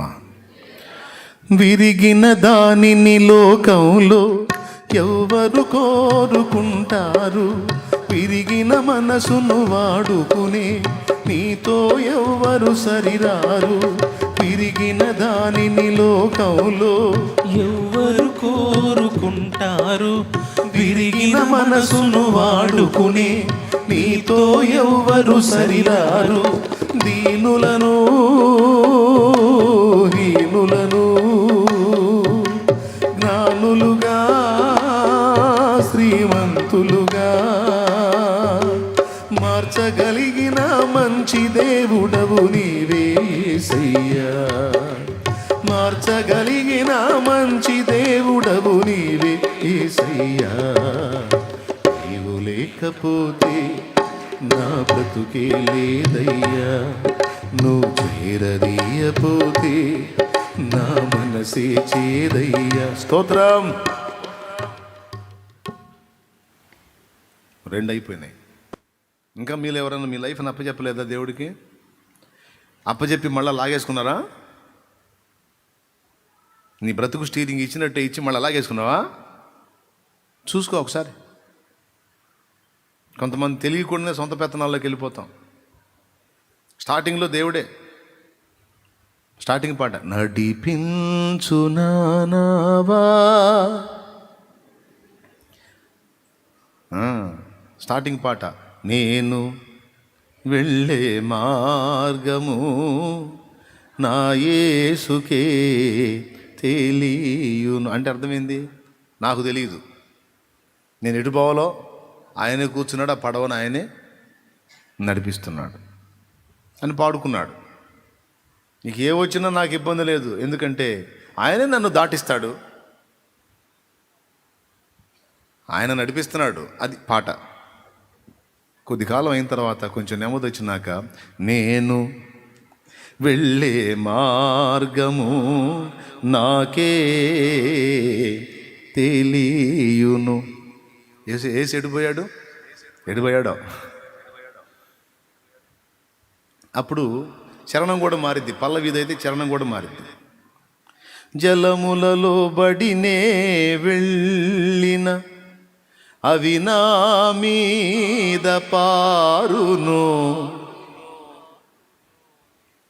అగ్నిలో నేను నడచినను కాలి బూడిద మిగులును. పల్లవి మారితే చరణం కూడా మారిద్ది. చరణం మారకూడదంటే పల్లవి మారకూడదు.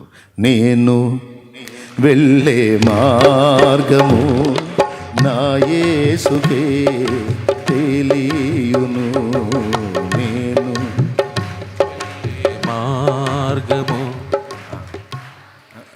రిధం పాట ముగింపులో కొట్టేది కొడుతున్నారా? కొట్టు. నేను అది అది అది నాన్న జగదీశ కొడుతున్నావు అంటారు నువ్వు. దేవునికి స్తోత్రం. పల్లవి ఇదైందనుకో చరణం. పల్లవి ఏంటి? నేను వెళ్ళే మార్గం నాకే తెలియనా, యేసుకు తెలియనా? నీకే తెలిస్తే బూడిదే, యేసుకు తెలిస్తే చరణం ఇది. జలములలో బడినే వెళ్ళిన అవి నా మీద పారవు, జలములలో బడినే వెళ్ళిన అవి నా మీద పారవు, అగ్నిలో నేను నడచినను జ్వాలలు నన్ను కాల్చజాలవు,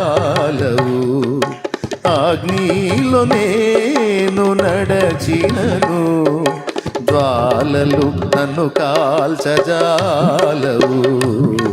ఎందుకని? ఏమయ్యా, నీళ్లలో గుండా పోతే మునిగిపోనోడు ఎవరున్నారు? అగ్నిలో గుండా పోతే కాలనోడు ఎవరున్నారు? ఉన్నారు. ఎవరికి దేవుడు తోడై ఉన్నాడో, ఎవరిని దేవుడు నడిపిస్తున్నాడో వాడు గాలడం, వాడు మునగడం. ఈ పాట ఎప్పుడు మారకూడదు. కొంతమంది మార్చేశారు, ఇప్పటికే మార్చేశారు. చూసి చూడండి ఎవరు మార్చుకున్నారో, ఎవరి బ్రతుకులో మారిపోయిందో. నేను వెళ్ళే మార్గము స్టార్టింగ్ నాకే తెలియును అని అడుగులేసి కొంచెం దూరం ప్రయాణించి ఏం అర్థం కాక నేను వెళ్ళే మార్గము నాకే తెలియదు. మైండ్ పోయి ఇదే పాడుకోవాలా. నీకు తెలియొద్దు, నీకు తెలియకుండా ఉండొద్దు, తెలియాల్సిన వాటికి తెలియాలి. కడలేని కడలి తీరము ఎడమాయ కడకునా బ్రతుకునా, కడలేని కడలి తీరము ఎడమాయ కడకునా బ్రతుకునా, గురిలేని తరుణాన వేరువగా నాదరిని నిలిచేవనా ప్రభు, గురిలేని తరుణాన వేరువగా నాదరిని నిలిచేవనా ప్రభు. నేను ఈ మార్గము నా యేసుకే తెలియును. దేవునికి మహిమ. నా ప్రియ సోదరి సోదరులారా, నయానో భయానో నవ్విస్తూ కవిస్తూనో ఒక విలువైన మాట మీ హృదయంలో జొప్పించాలనే నా ప్రయత్నం. స్తోత్రం. జాగ్రత్త. క్రీస్తు యేసు యొక్క సరళత నుండి మిమ్మల్ని తప్పించడానికి సాతాను కుట్ర పన్నుతాడు. మీ దృష్టి దేవుని మీద నుండి వేరే వాటి వైపు మీకు మళ్ళించడానికి ప్రయత్నం చేస్తాడు. నేను చెప్తున్నా, తిప్పలు పడు, కాదని నేను అనను, కానీ దృష్టి దేవుని వైపు నుంచి మళ్ళించవాకు. దేవునికి టైం ఇవ్వలేనంత బిజీ కావాకు. దేవుడు అప్పగించిన బాధ్యత నెరవేర్చలేనంత బిజీ కావాకు. టోటల్గా దేవుణ్ణి పక్కన పెట్టి నీ స్వచిత్తానికి పరిగెత్తవాకు. అది ఎప్పటికీ నీ క్షేమకరం కాదు. ఖచ్చితంగా ఒకనాటికి దెబ్బతింటావు. ఆయన మెయిన్. ఆయన నీతో ఉంటే ఎన్ని సుడిగాళ్ళైనా నీ పడవ మునగదు, ఎన్ని పెనుగాళ్ళైనా నీ పడవ మునగదు. హల్లెలూయా. కాబట్టి ఎవరు కాళ్ళు జాగ్రత్త పడండి. ఎందుకంటే అలాంటి వ్యక్తులు విరిగి నలిగిన వాడు ఏం చేస్తాడంటే దేవుని మీదే ఆధారపడతాడు. సో ఎవడు దీనుడై విరిగి నలిగిన హృదయము గలవాడై, మూడవది నా మాట విని వణుకుచుండునో. వణకటం అంటే ఏంది? దేవుని మాట విని గడగడ గడగడ చలి కొనికినట్టు వణకటమా? అంటే గౌరవిస్తాడో భయపడతాడో, నా మాటకి ప్రత్యేకమైన గౌరవాన్ని ఇస్తాడో వాణ్ణి నేను స్పెషల్గా చూస్తున్నాను అన్నాడు. సొలొమోను, నువ్వు మందిరాన్ని కట్టి మందిరానికి వెళ్ళి దృష్టి నిలపమన్నావు. నాకు ఆ మందిరం హస్తకృతాలయం, అది నాకు లక్ష్యం కాదు. నాకు నువ్వు కావాలి. నా మందిరం నువ్వే. మీ నాన్న దావీదు ఉన్నాడు, నా కోసం మందిరం కడతాను అన్నాడు. నువ్వు వద్దులే అన్నా. నీ చేతులు రక్తంతో తడిసింది, నువ్వు వద్దులే అన్నాను. కానీ నీకు ఇచ్చే అవకాశం, మందిరం కట్టే అవకాశం. కానీ మందిరం కడితే తృప్తి చెందుదాం, సంతోషపడదామని కాదు. మీ నాన్న కోరిక తీర్చడానికి నీకు అవకాశం ఇచ్చా. కానీ నాకైతే మీ నాన్న కట్టిన మందిరం కాదు, మీ నాన్న, మీ తండ్రి అయిన దావీదే నాకు ఒక మందిరంగా ఉన్నాడు. తన గుండెలో నన్ను ఆరాధించాడు. తన గుండెలో, తన హృదయంలో నన్ను ఆరాధించాడు. దావీదు నా చిత్తానుసారమైన మనస్సు గలవాడు. సొలొమోను, నీ తండ్రి నాకు ఒక మందిరం అయ్యాడు, అలాగే నువ్వు నాకు ఒక మందిరం కావాలి. ఏదో ఆయన ఒక హస్తకృతాలయం కట్టాలని ఆశించాడు కనుక నీకు అవకాశం ఇచ్చాను, కానీ అది నాకు గొప్ప కాదు. దేవునికి మహిమ. దావీదు ఎక్కడ ఆరాధించాడు దేవుణ్ణి? ప్రాణమా యెహోవాను సన్నతించు అన్నాడు. నా అంతరంగమును, నా సమస్తమా ఆయన పరిశుద్ధ నామమును సన్నతించు. ఎలా ఆరాధించాడో చూడండి. కీర్తనలు చదవండి, దావీదు కీర్తనలు. పిచ్చి ఎంత ఎంత హృదయం పెట్టుకున్నాడో దేవుని మీద. ఆయనే చెప్పింది, నీవు బలిని కోరలేదు, విరిగి నలిగిన మనస్సే నీకు ఇష్టమైన బలి. విరిగి నలిగిన హృదయము గల వారిని నీవు అలక్ష్యము చెయ్యవు. దేవా, నలిగి ఉన్నాను. ఒకసారి ఆలోచించండి. ఇప్పుడు మందిర నిర్మాణం ఏం కాలేదు కదా, ఎందుకు ఈ ప్రస్తావన వచ్చింది అంటే, దేవుడు ఎవరి దగ్గర దృష్టి నిలుపుతానన్నాడో ఆ పాయింట్. ఇంకా చాలా పెద్ద అంశం ఇది. ఎవరి దగ్గర నివాసం ఉంటానన్నాడో కూడా చూడండి. 3వ మాట ధ్యానిస్తూ ఉన్నాము. దానికి జాయింట్గా యెషయా గ్రంథము 57 7వ వచనం, 7వ అధ్యాయం 15వ వచనం. 57వ అధ్యాయం 15వ వచనం. చదువు. మహాగణుడను మహోన్నతుడను పరిశుద్ధుడును నిత్య నివాసినైన వాడు ఇలాగూ సెలవిచ్చుచున్నాడు, నేను మహోన్నతమైన పరిశుద్ధ స్థలములో నివసించువాడును అయినను వినయము గల వారి ప్రాణమును ఉజ్జీవింప చేయుటకును నలిగిన వారి ప్రాణమును ఉజ్జీవింప చేయుటకును వినయము గల వారి యొద్దను దీన మనస్సు గల వారి యొద్దను నివసించుచున్నాను. ఈ పదాలు యాజిడీజిగా దాదాపు అలానే పెట్టేసి పాడేశాడు యేసన్న గారు. మహాగణుడవు మహోన్నతుడవు పరిశుద్ధ స్థలములోనే నివసించువాడవు. మహాగణుడవు మహోన్నతుడవు పరిశుద్ధ స్థలములోనే నివసించువాడవు. కృపా సత్య సంపూర్ణమై మా మధ్యలో నివసించుట న్యాయమా, నన్ను పరిశుద్ధ పరచుటే నీ ధర్మమా. కృపా సత్య సంపూర్ణమై మా మధ్యలో నివసించుట న్యాయమా, నన్ను పరిశుద్ధ పరచుటే నీ ధర్మమా. మహాగణుడవు మహోన్నతుడవు పరిశుద్ధ స్థలములోనే నివసించువాడవు.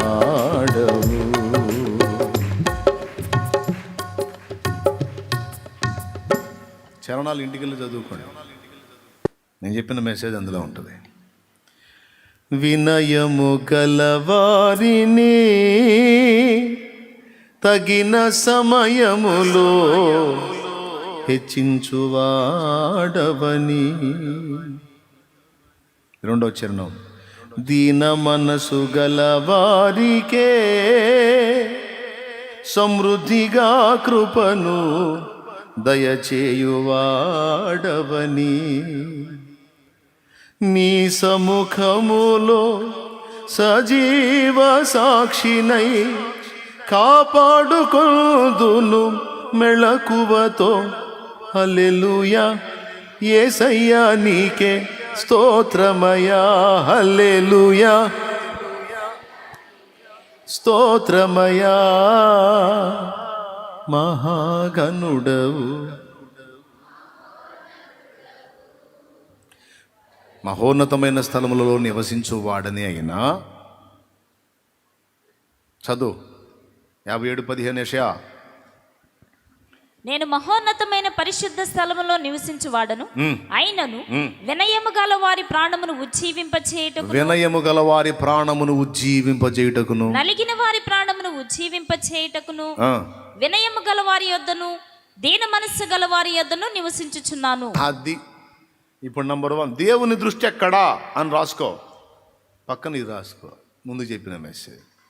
దేవుని నివాసం ఎక్కడ, దేవుడు ఎక్కడ ఉంటాడు అని క్వశ్చన్ రాసుకో. ఆన్సర్ ఇదిగో, వినయము గలవారి యొద్దను దీన మనసు గలవారి యొద్దను నేనున్నానన్నాడు ఆయన.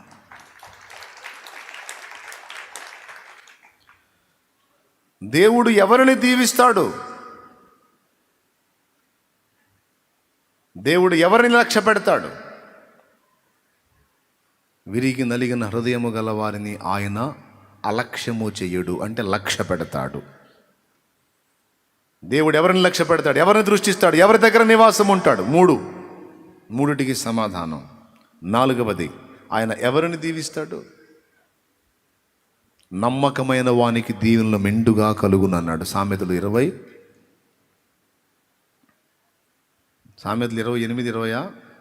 28 చూడు. 28:20 అది 28, 20 సామెతల గ్రంథం. నమ్మకమైన వానికి ఆయన మెండైన దీవెనలు కలిగిస్తాడు. దేవునికి స్తోత్రం, హల్లెలూయా. మొట్టమొదటిది, దేవుడు ఎవరిని దృష్టిస్తాడు. నెంబర్ 2, దేవుడు ఎవరి దగ్గర జీవిస్తాడు, ఎవరి దగ్గర నివాసం ఉంటాడు, ఎవరి దగ్గర ఉండటానికి ఇష్టపడతాడు. రైట్. 3,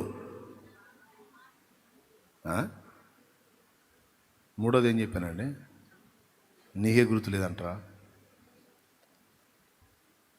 మూడోది ఏంటిది?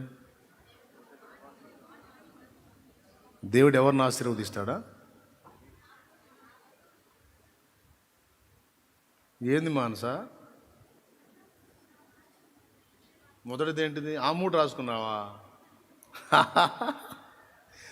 సరే, మొదటిది ఆయన ఎవరిని దృష్టిస్తాడు. రెండవది ఆయన ఎవరి దగ్గర నివాసం ఉంటాడు. మూడవది మెండైన దీవెనలు ఎవరికి ఇస్తాడు? నమ్మకమైన వానికి. దేవునికి మహిమ కలుగును గాక. ఎవరిని లక్ష్యం చేస్తాడు అన్న పదం కూడా చెప్పాను మూడో దానిలో. ఎవరిని లక్ష్య పెడతాడు? విరిగి నలిగిన హృదయం గల వారిని లక్ష్యం. మొత్తానికి అదే లింక్ వస్తుంది చూడండి. 4వ దాని దగ్గర నమ్మకమైన వానికి మెండైన దీవెనలు అన్నాడు. ఆయన ఎవరికి మెండైన దీవెనలు ఇస్తాడు అంటే నమ్మకత్వం. దేవుడు మనల్ని రక్షణలోకి తీసుకొచ్చి మన నమ్మకత్వాన్ని నిరంతరం పరిశీలిస్తాడు. ఆయన స్థిరంగా ఉండాలి. మధ్యలో మళ్ళీ కొంతమంది వెనక్కి తిరిగి శపితమైన వాటిని ఆరాధించడానికి వెళ్ళిపోయారు.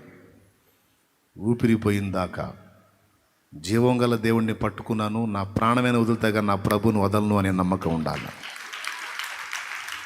దేవుడు మనకు నమ్మకస్తుడే, మనం దేవునికి నమ్మకంగా ఉండాలి. అంతేకాదు, దేవుడు నిన్ను తన పరిచర్యకు పిలిస్తే ఆయన పిలిచిన పరిచర్య తుదముట్ట నెరవేర్చే వరకు నమ్మకంగా ఉండాలి.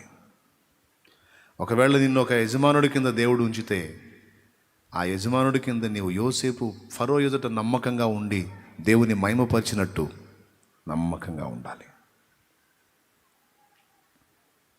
దేవునికి మహిమ. కొన్నిసార్లు మనం దేవునికి నమ్మకంగా ఉండలేకపోయాం, మనుషులకు కూడా నమ్మకంగా ఉండలేకపోయాం. సరి చేసుకోవాలి. అంతేకాదండి, పోతీఫెరో తన ఇంటిని యోసేపుకు అప్పచెప్పాడు. ఇంటి వస్తువుల్లో దేన్ని స్వతంత్రించుకోలేదు. పోతీఫెరో భార్య విషయంలో అవకాశం వచ్చినా యోసేపు మెత్తబడలేదు. ఎందుకంటే నా యజమానుడు నన్ను నమ్మి, అమ్మా నిన్ను తప్ప ఇంటిలో దేనిని నాకు అప్పగింపకుండా ఉండలేదు. నన్ను ఎంతో నమ్మాడు.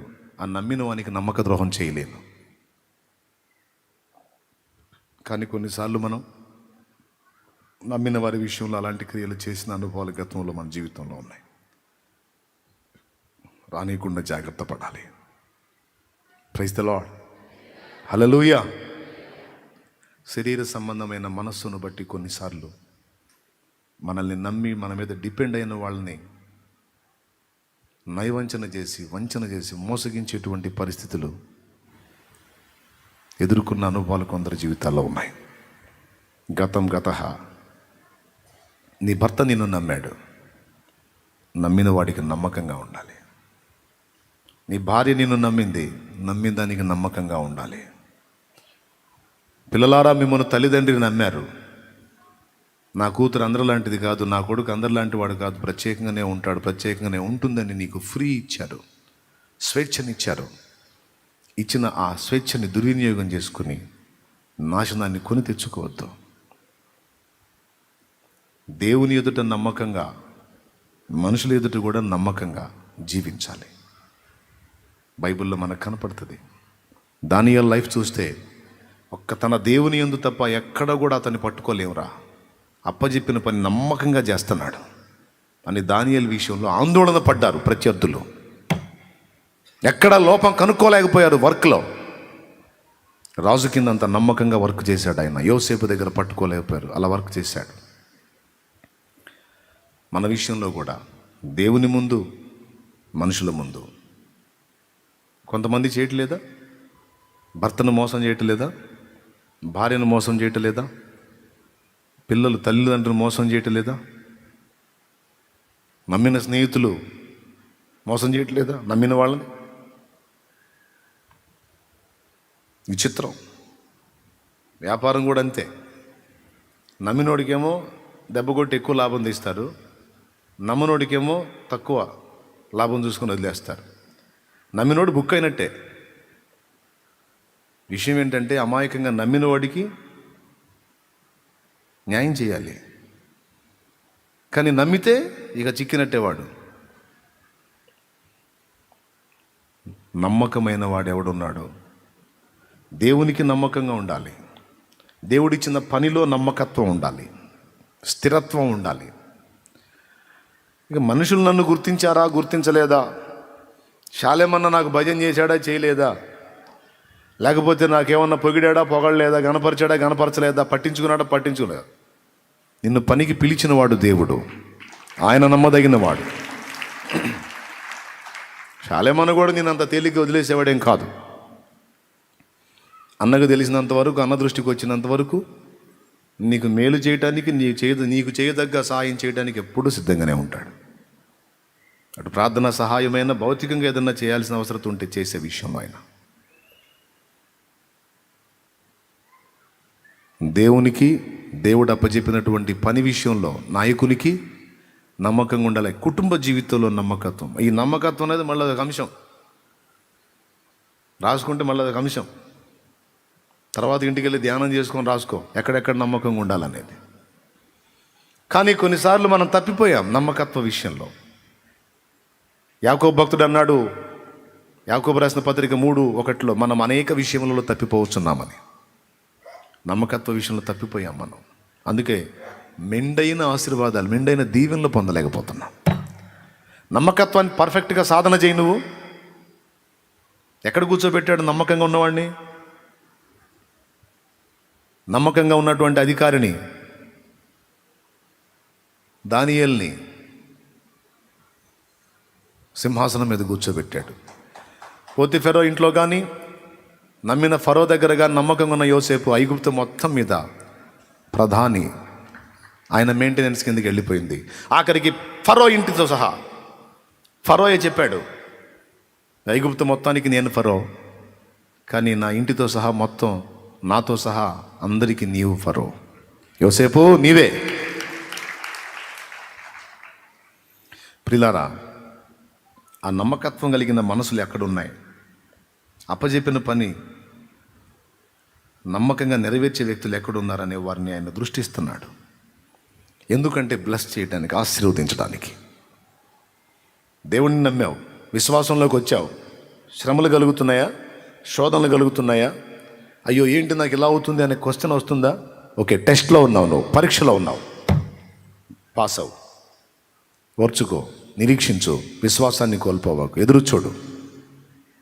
తప్పనిసరిగా తగిన కాలం ముందు దేవుడు నీకు సహాయం పంపుతాడు. ఇంతవరకు నీకు అన్యాయం చేయలేదు ఆయన. ఇంతవరకు నిన్ను అలా వదిలేసి ఊరుకోలేదు.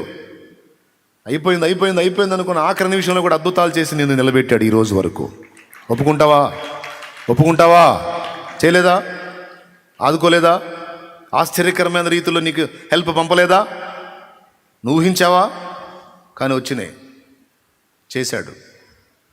మునుముందు రోజుల్లో కూడా తప్పకుండా చేస్తాడు.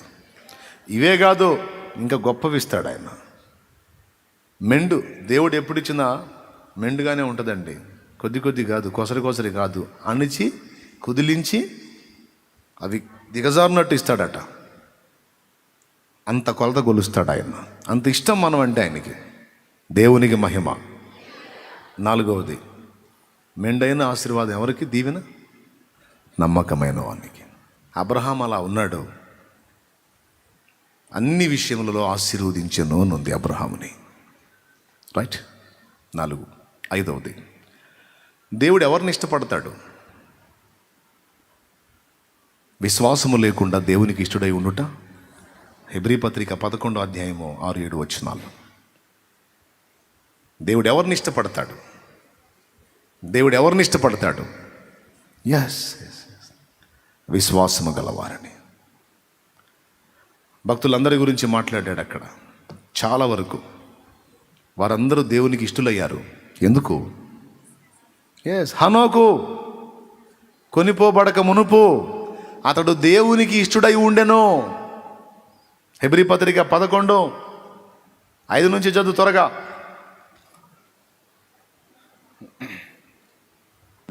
విశ్వాసమును బట్టి హనోకు మరణము చూడకుండానట్టు కొనిపోబడెను. అతడు కొనిపోబడక మునుపు దేవునికి ఇష్టుడయ్యుండునని సాక్ష్యము పొందెను. దేవునికి మహిమ. అతడు కొనిపోబడక మునుపు దేవునికి ఇష్టుడై ఉండెనని సాక్ష్యము పొందెను. అయిపోయింది, ముగింపు. ఇంకా చాలా ఉన్నాయి, అందుకే పెద్ద అంశం అని చెప్పి ఒక్కొక్క దాన్ని వర్ణిస్తే చాలా టైం తీసుకుంటుంది. అందుకే సింపుల్గా మీకు జస్ట్ మెసేజ్ అందించాను, మీరు ధ్యానించుకోండి. విశ్వాసం ఎవని హృదయంలో నిండుగా ఉంటుందో, దేవుని మీద పూర్తిగా డిపెండ్ అవ్వగలిగేటువంటి మైండ్ ఎవరికి ఉందో వాళ్ళు దేవుడికి స్పెషల్గా ఇష్టలవుతారు. దేవునికి మహిమ. లోకంలో చాలామంది మనుషులు ఉన్నారు, అందరినీ దేవుడు చూస్తున్నాడు. కానీ దీన మనస్సు కలిగి విరిగి నలిగిన హృదయం కలిగి ఆయన మాట విని వణుకుచుండే వాళ్ళని స్పెషల్గా దృష్టిస్తున్నానని చెప్తున్నాడు.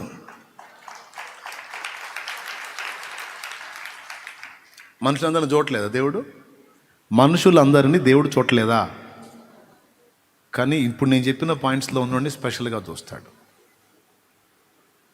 ఆయన మాట విని ఆ మాటకు భయపడాలట.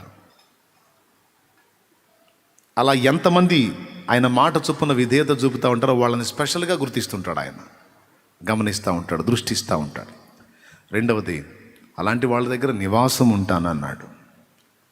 మూడవది, అలాంటి వాళ్ళనే నేను లక్ష్య పెడతాను. వాళ్ళని లక్ష్య పెట్టడం అంటే ఏంటి?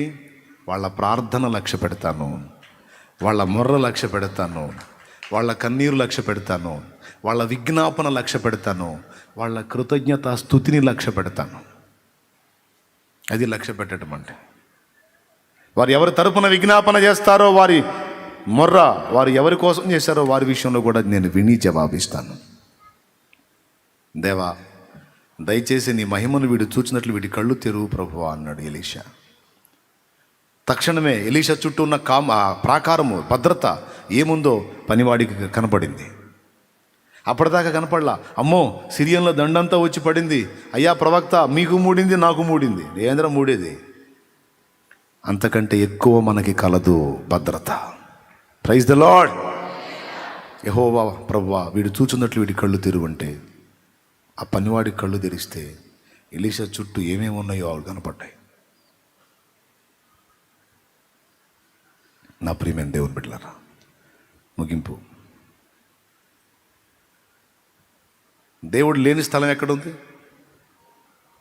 ఆయన సర్వాంతర్యామి, అంతటా ఉన్నాడు, ఉన్నవాడు ఆయన. కానీ అందరి దగ్గర ఉండటం వేరు, నీ దగ్గర ప్రత్యేకంగా ఆయన సన్నిధి ఉండటం వేరు. Praise the Lord. విరిగి నలిగిన హృదయం కలిగిన వారు ఎక్కడున్నారు అక్కడ దేవుని సన్నిధి.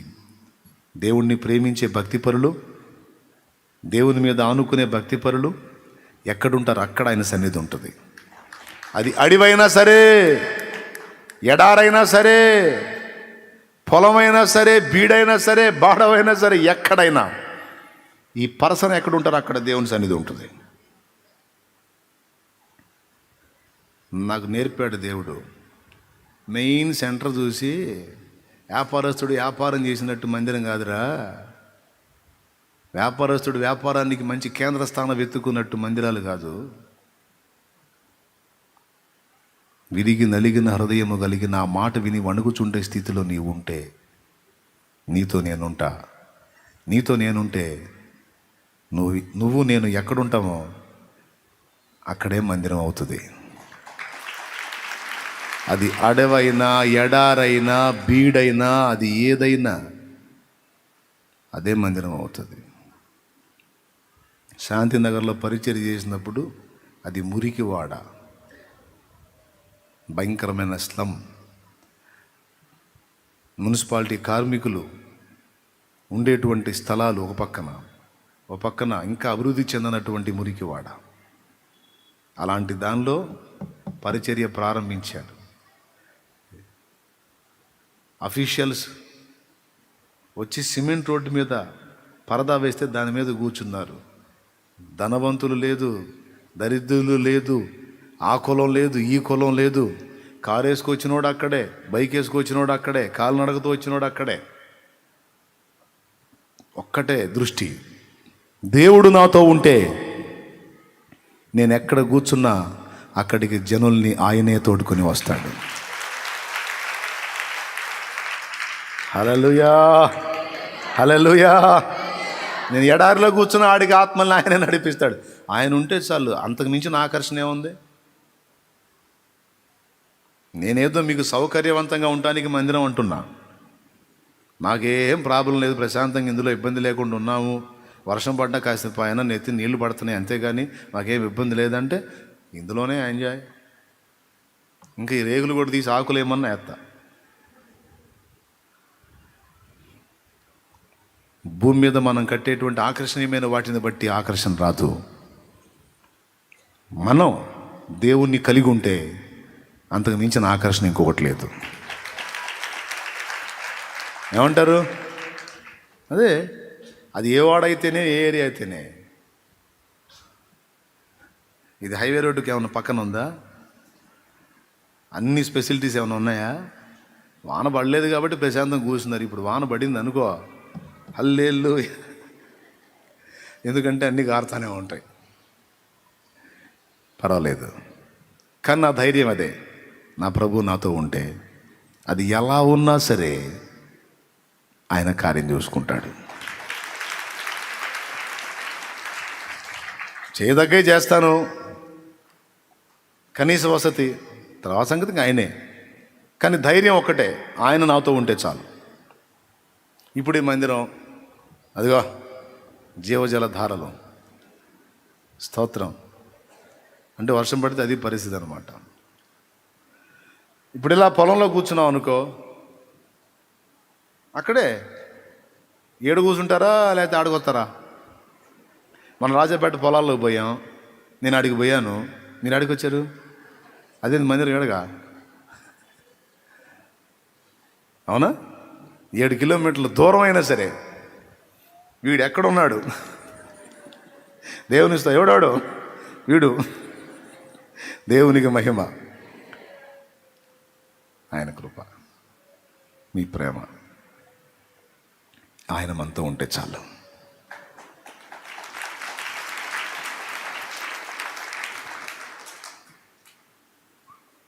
దీవెనలో మెండైన దీవెన పొందాలని అందరికీ ఉంటుంది, కానీ నమ్మకత్వంలో మెండుగా ఉండొద్దు.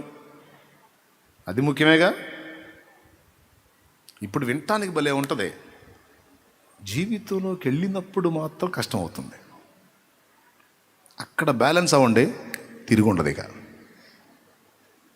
దేవునికి మహిమ. రండి ప్రార్థన చేసుకుందాం, ముగించుకుందాం.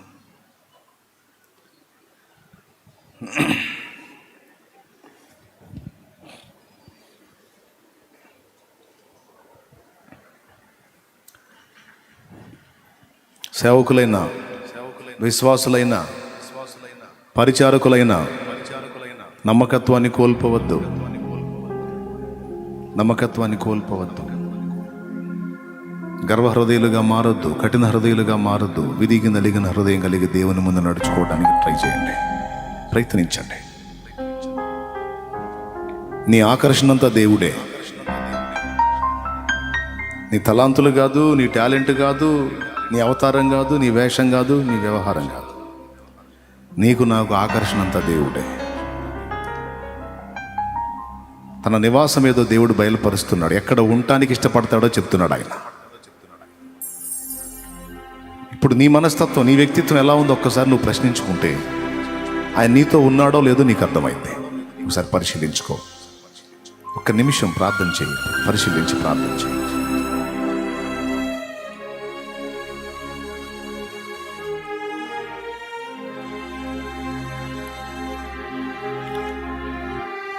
సొలొమోను నువ్వు కట్టే మందిరం మీద కాదు నా కళ్ళు ఉండేది, నీ మీద. నీ తండ్రి అయిన దావీదు నాకు ఒక మందిరంగా వ్యవహరించాడు. దావీదు ఆరాధకుడు, దావీదు విశ్వాస వీరుడు, దావీదు ప్రార్థనా యోధుడు, దావీదు నన్ను మహిమపరచడం కోసం తానేమైపోయినా పర్వాలేదు అనుకునేవాడు. దావీదుకి నేనంటే పిచ్చి. మీ నాన్న సొలొమోను, మీ నాన్న దావీదు నన్ను ప్రేమించాడు. నేనంటే దావీదుకి ఎంతో ఇష్టం, అది నాకు తెలుసు. తన హృదయంలో ఎప్పుడూ అన్య దేవతల వైపు తిరగలేదు. తన మనసున ఎప్పుడు నాకు వ్యతిరేకంగా వేరే వాటి వైపుకు వెళ్ళి నా మీద తిరుగుబాటు చేయలేదు. నేను ఇష్టపడింది, నేను బాగా గాయపడేది ఒకటి తన లైఫ్లో జరిగింది. అది నీ తల్లి విషయంలో, సొలొమోను నీ తల్లి విషయంలో జరిగింది. మినహాయించి ఇక మిగిలినవేవి కూడా నేను లక్ష్య పెట్టలేదు.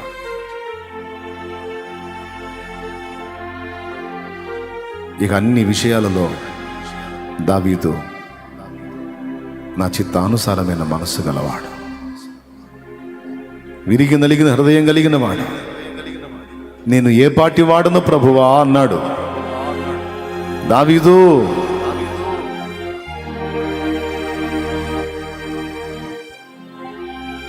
నాయనా ఈ స్వరము నీదేనా? రాజా, ఎందుకు రాజా నన్ను తరుముతున్నావు? యెహోవా నన్ను నీ చేతికి అప్పగించలేదు, నిన్నే నా చేతికి అప్పగించాడు. కానీ నిన్ను చంపుటకు నాకు మనసు లేదు.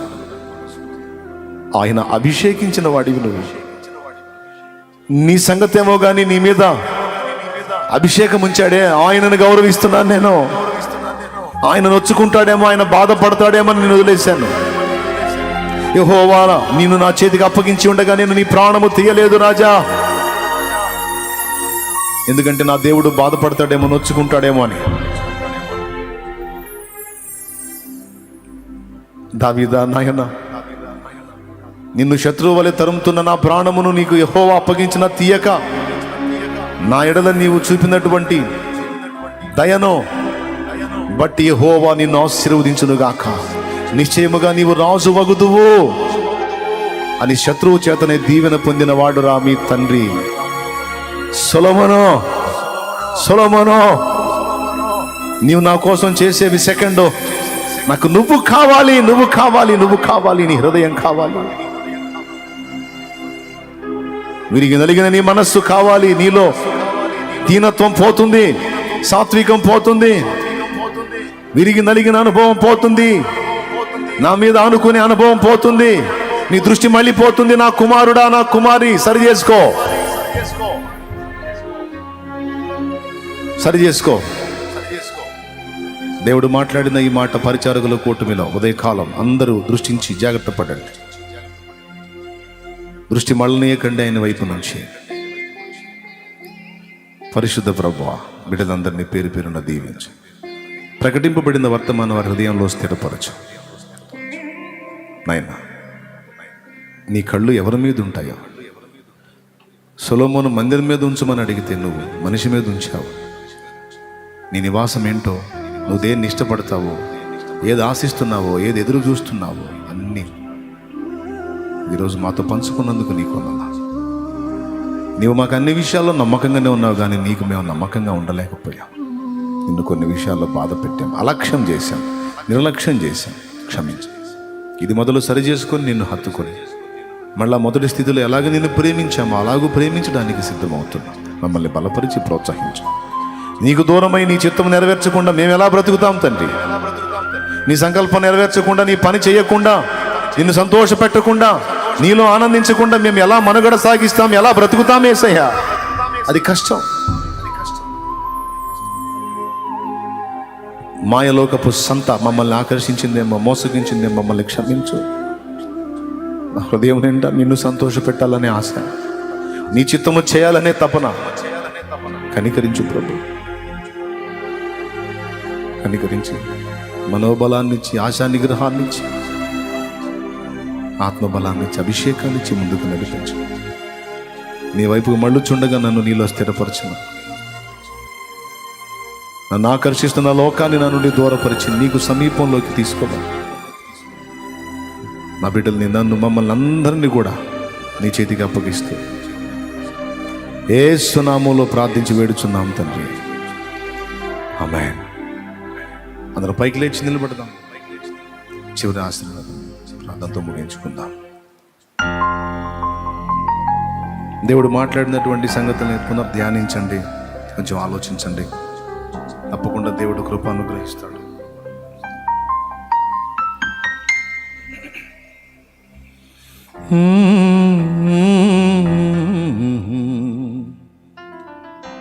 మన తండ్రి అయిన దేవుని ప్రేమ, ఆయన ప్రియకుమారుడు, మనందరి రక్షకుడు, ప్రాణప్రియుడైన యేసయ్య శాశ్వత నిత్య కృప, పరిశుద్ధాత్మతోడి మనోహర దివ్య సహవాసం, సమాధానం సమకూడిన మనకు సకల పరిశుద్ధులకు సార్వత్రిక సంఘమంతటికి సదాతోడే మనందరూ నిత్యత్వంలో చేరు పర్యంతం మనం నడిపించునుగాక. ఆమేన్. ప్రవేశ రక్తమునకు జై, ప్రవేశ రక్తమునకు జై. యేసు నామమునకు సంపూర్ణ విజయం కలుగునుగాక. ఆమేన్. తండ్రి, బిడ్డలు తెచ్చుకున్న నూనె నీ శక్తితో నింపి దాన్ని వినియోగించి ప్రార్థించడం ద్వారా గొప్ప స్వస్థత, విడుదల, విమోచన ప్రసాదించు. శరీరంలో రోగములు స్వస్థపరచు, దయ్యపు శోధనలు దూరపరచు. ఎవరికైతే ఆ నూనె రాసి ప్రార్థిస్తారో వారు కూడా స్వస్థత పొందుదురుగాక. బిడ్డలకు మేలు చేయండి. తిరుగు ప్రయాణాల్లో నీ కాపుదల ఉంచండి. ఇక్కడ ఉండి నేను సేవించగోరి వచ్చినటువంటి బిడ్డల్ని ఆశీర్వదించి వారితో మళ్ళీ మాట్లాడు. రెండో ఆరాధన కూడా ఆశీర్వాదకరంగా జరిగించండి. స్తుతి, మహిమ, ఘనత నీకే చెల్లిస్తాం. యేసు నామములో ప్రార్థించి వేడుచున్నాం తండ్రి. ఆమేన్. ఆమేన్. అందరికీ వందనాలు. నా తోటి దైవజనులు ఉన్నారు, వారు మీకోసం ప్రార్థన చేస్తారు. వారిని కూడా గౌరవించండి దయచేసి.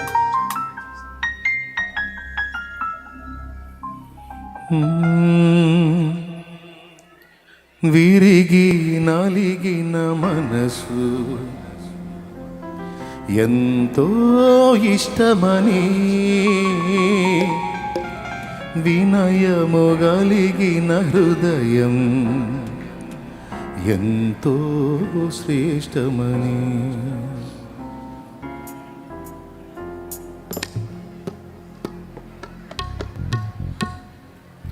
విరిగి నలిగిన మనసు ఎంతో ఇష్టమని, వినయము కలిగిన హృదయం ఎంతో శ్రేష్టమని. విరిగి నలిగిన మనసు ఎంతో ఇష్టమని, వినయము కలిగిన హృదయం ఎంతో శ్రేష్టమని. పలికినవాడు నా దేవుడు ఎంతో సాత్వికుడు, తెలిపినవాడు నా యేసుడు అతడే పూజార్హుడు. విరిగి నలిగిన మనసు ఎంతో ఇష్టమని, వినయము కలిగిన హృదయం ఎంతో శ్రేష్టమని.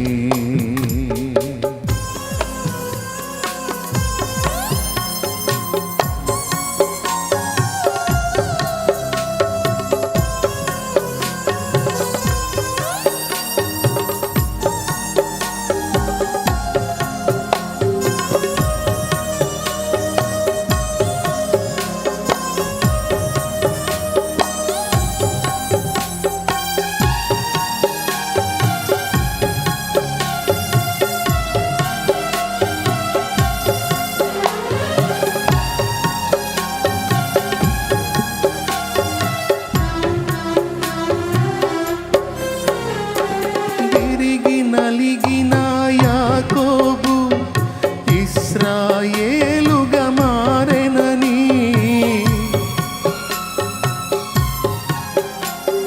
విరిగి నలిగిన యాకోబు ఇశ్రాయేలుగా మారెనని, వినయ మనస్కుడు యోసేపు అన్య దేశమును ఏలెనని వినయ మనస్కుడు యోసేపు అన్య దేశమును ఏలెనని తెలిపినవాడు నా దేవుడు ఎంతో సాత్వికుడు పలికినవాడు నా యేసుడు అతడే పూజారుడు విరిగి నలిగిన మనసు ఎంతో ఇష్టమని వినయము కలిగిన హృదయం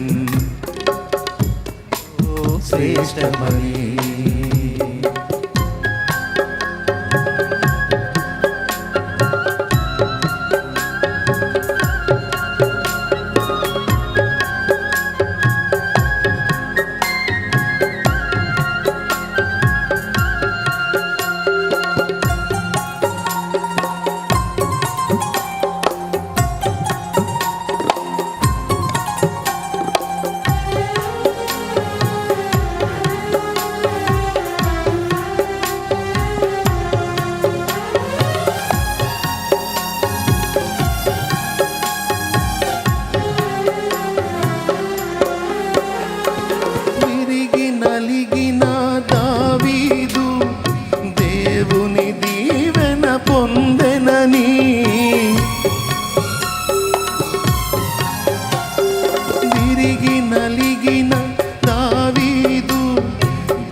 విశ్వాసముతో ఆనోకు మరణము చూడకపోయెనని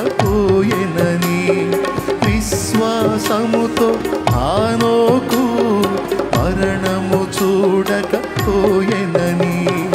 తెలిపినవాడు నా దేవుడు అతడే సాత్వికుడు తెలిపినవాడు నా యేసుడు అతడే పూజారుడు విరిగి నలిగిన హృదయం ఎంతో ఇష్టమని వినయము కలిగిన మనసు ఎంతో శ్రేష్టమని విరిగి నలిగిన హృదయం ఎంతో ఇష్టమని వినయము కలిగిన మనసు ఎంతో శ్రేష్టమని తెలిపినవాడు నా దేవుడు ఎంతో సాత్వికుడు పలికినవాడు నా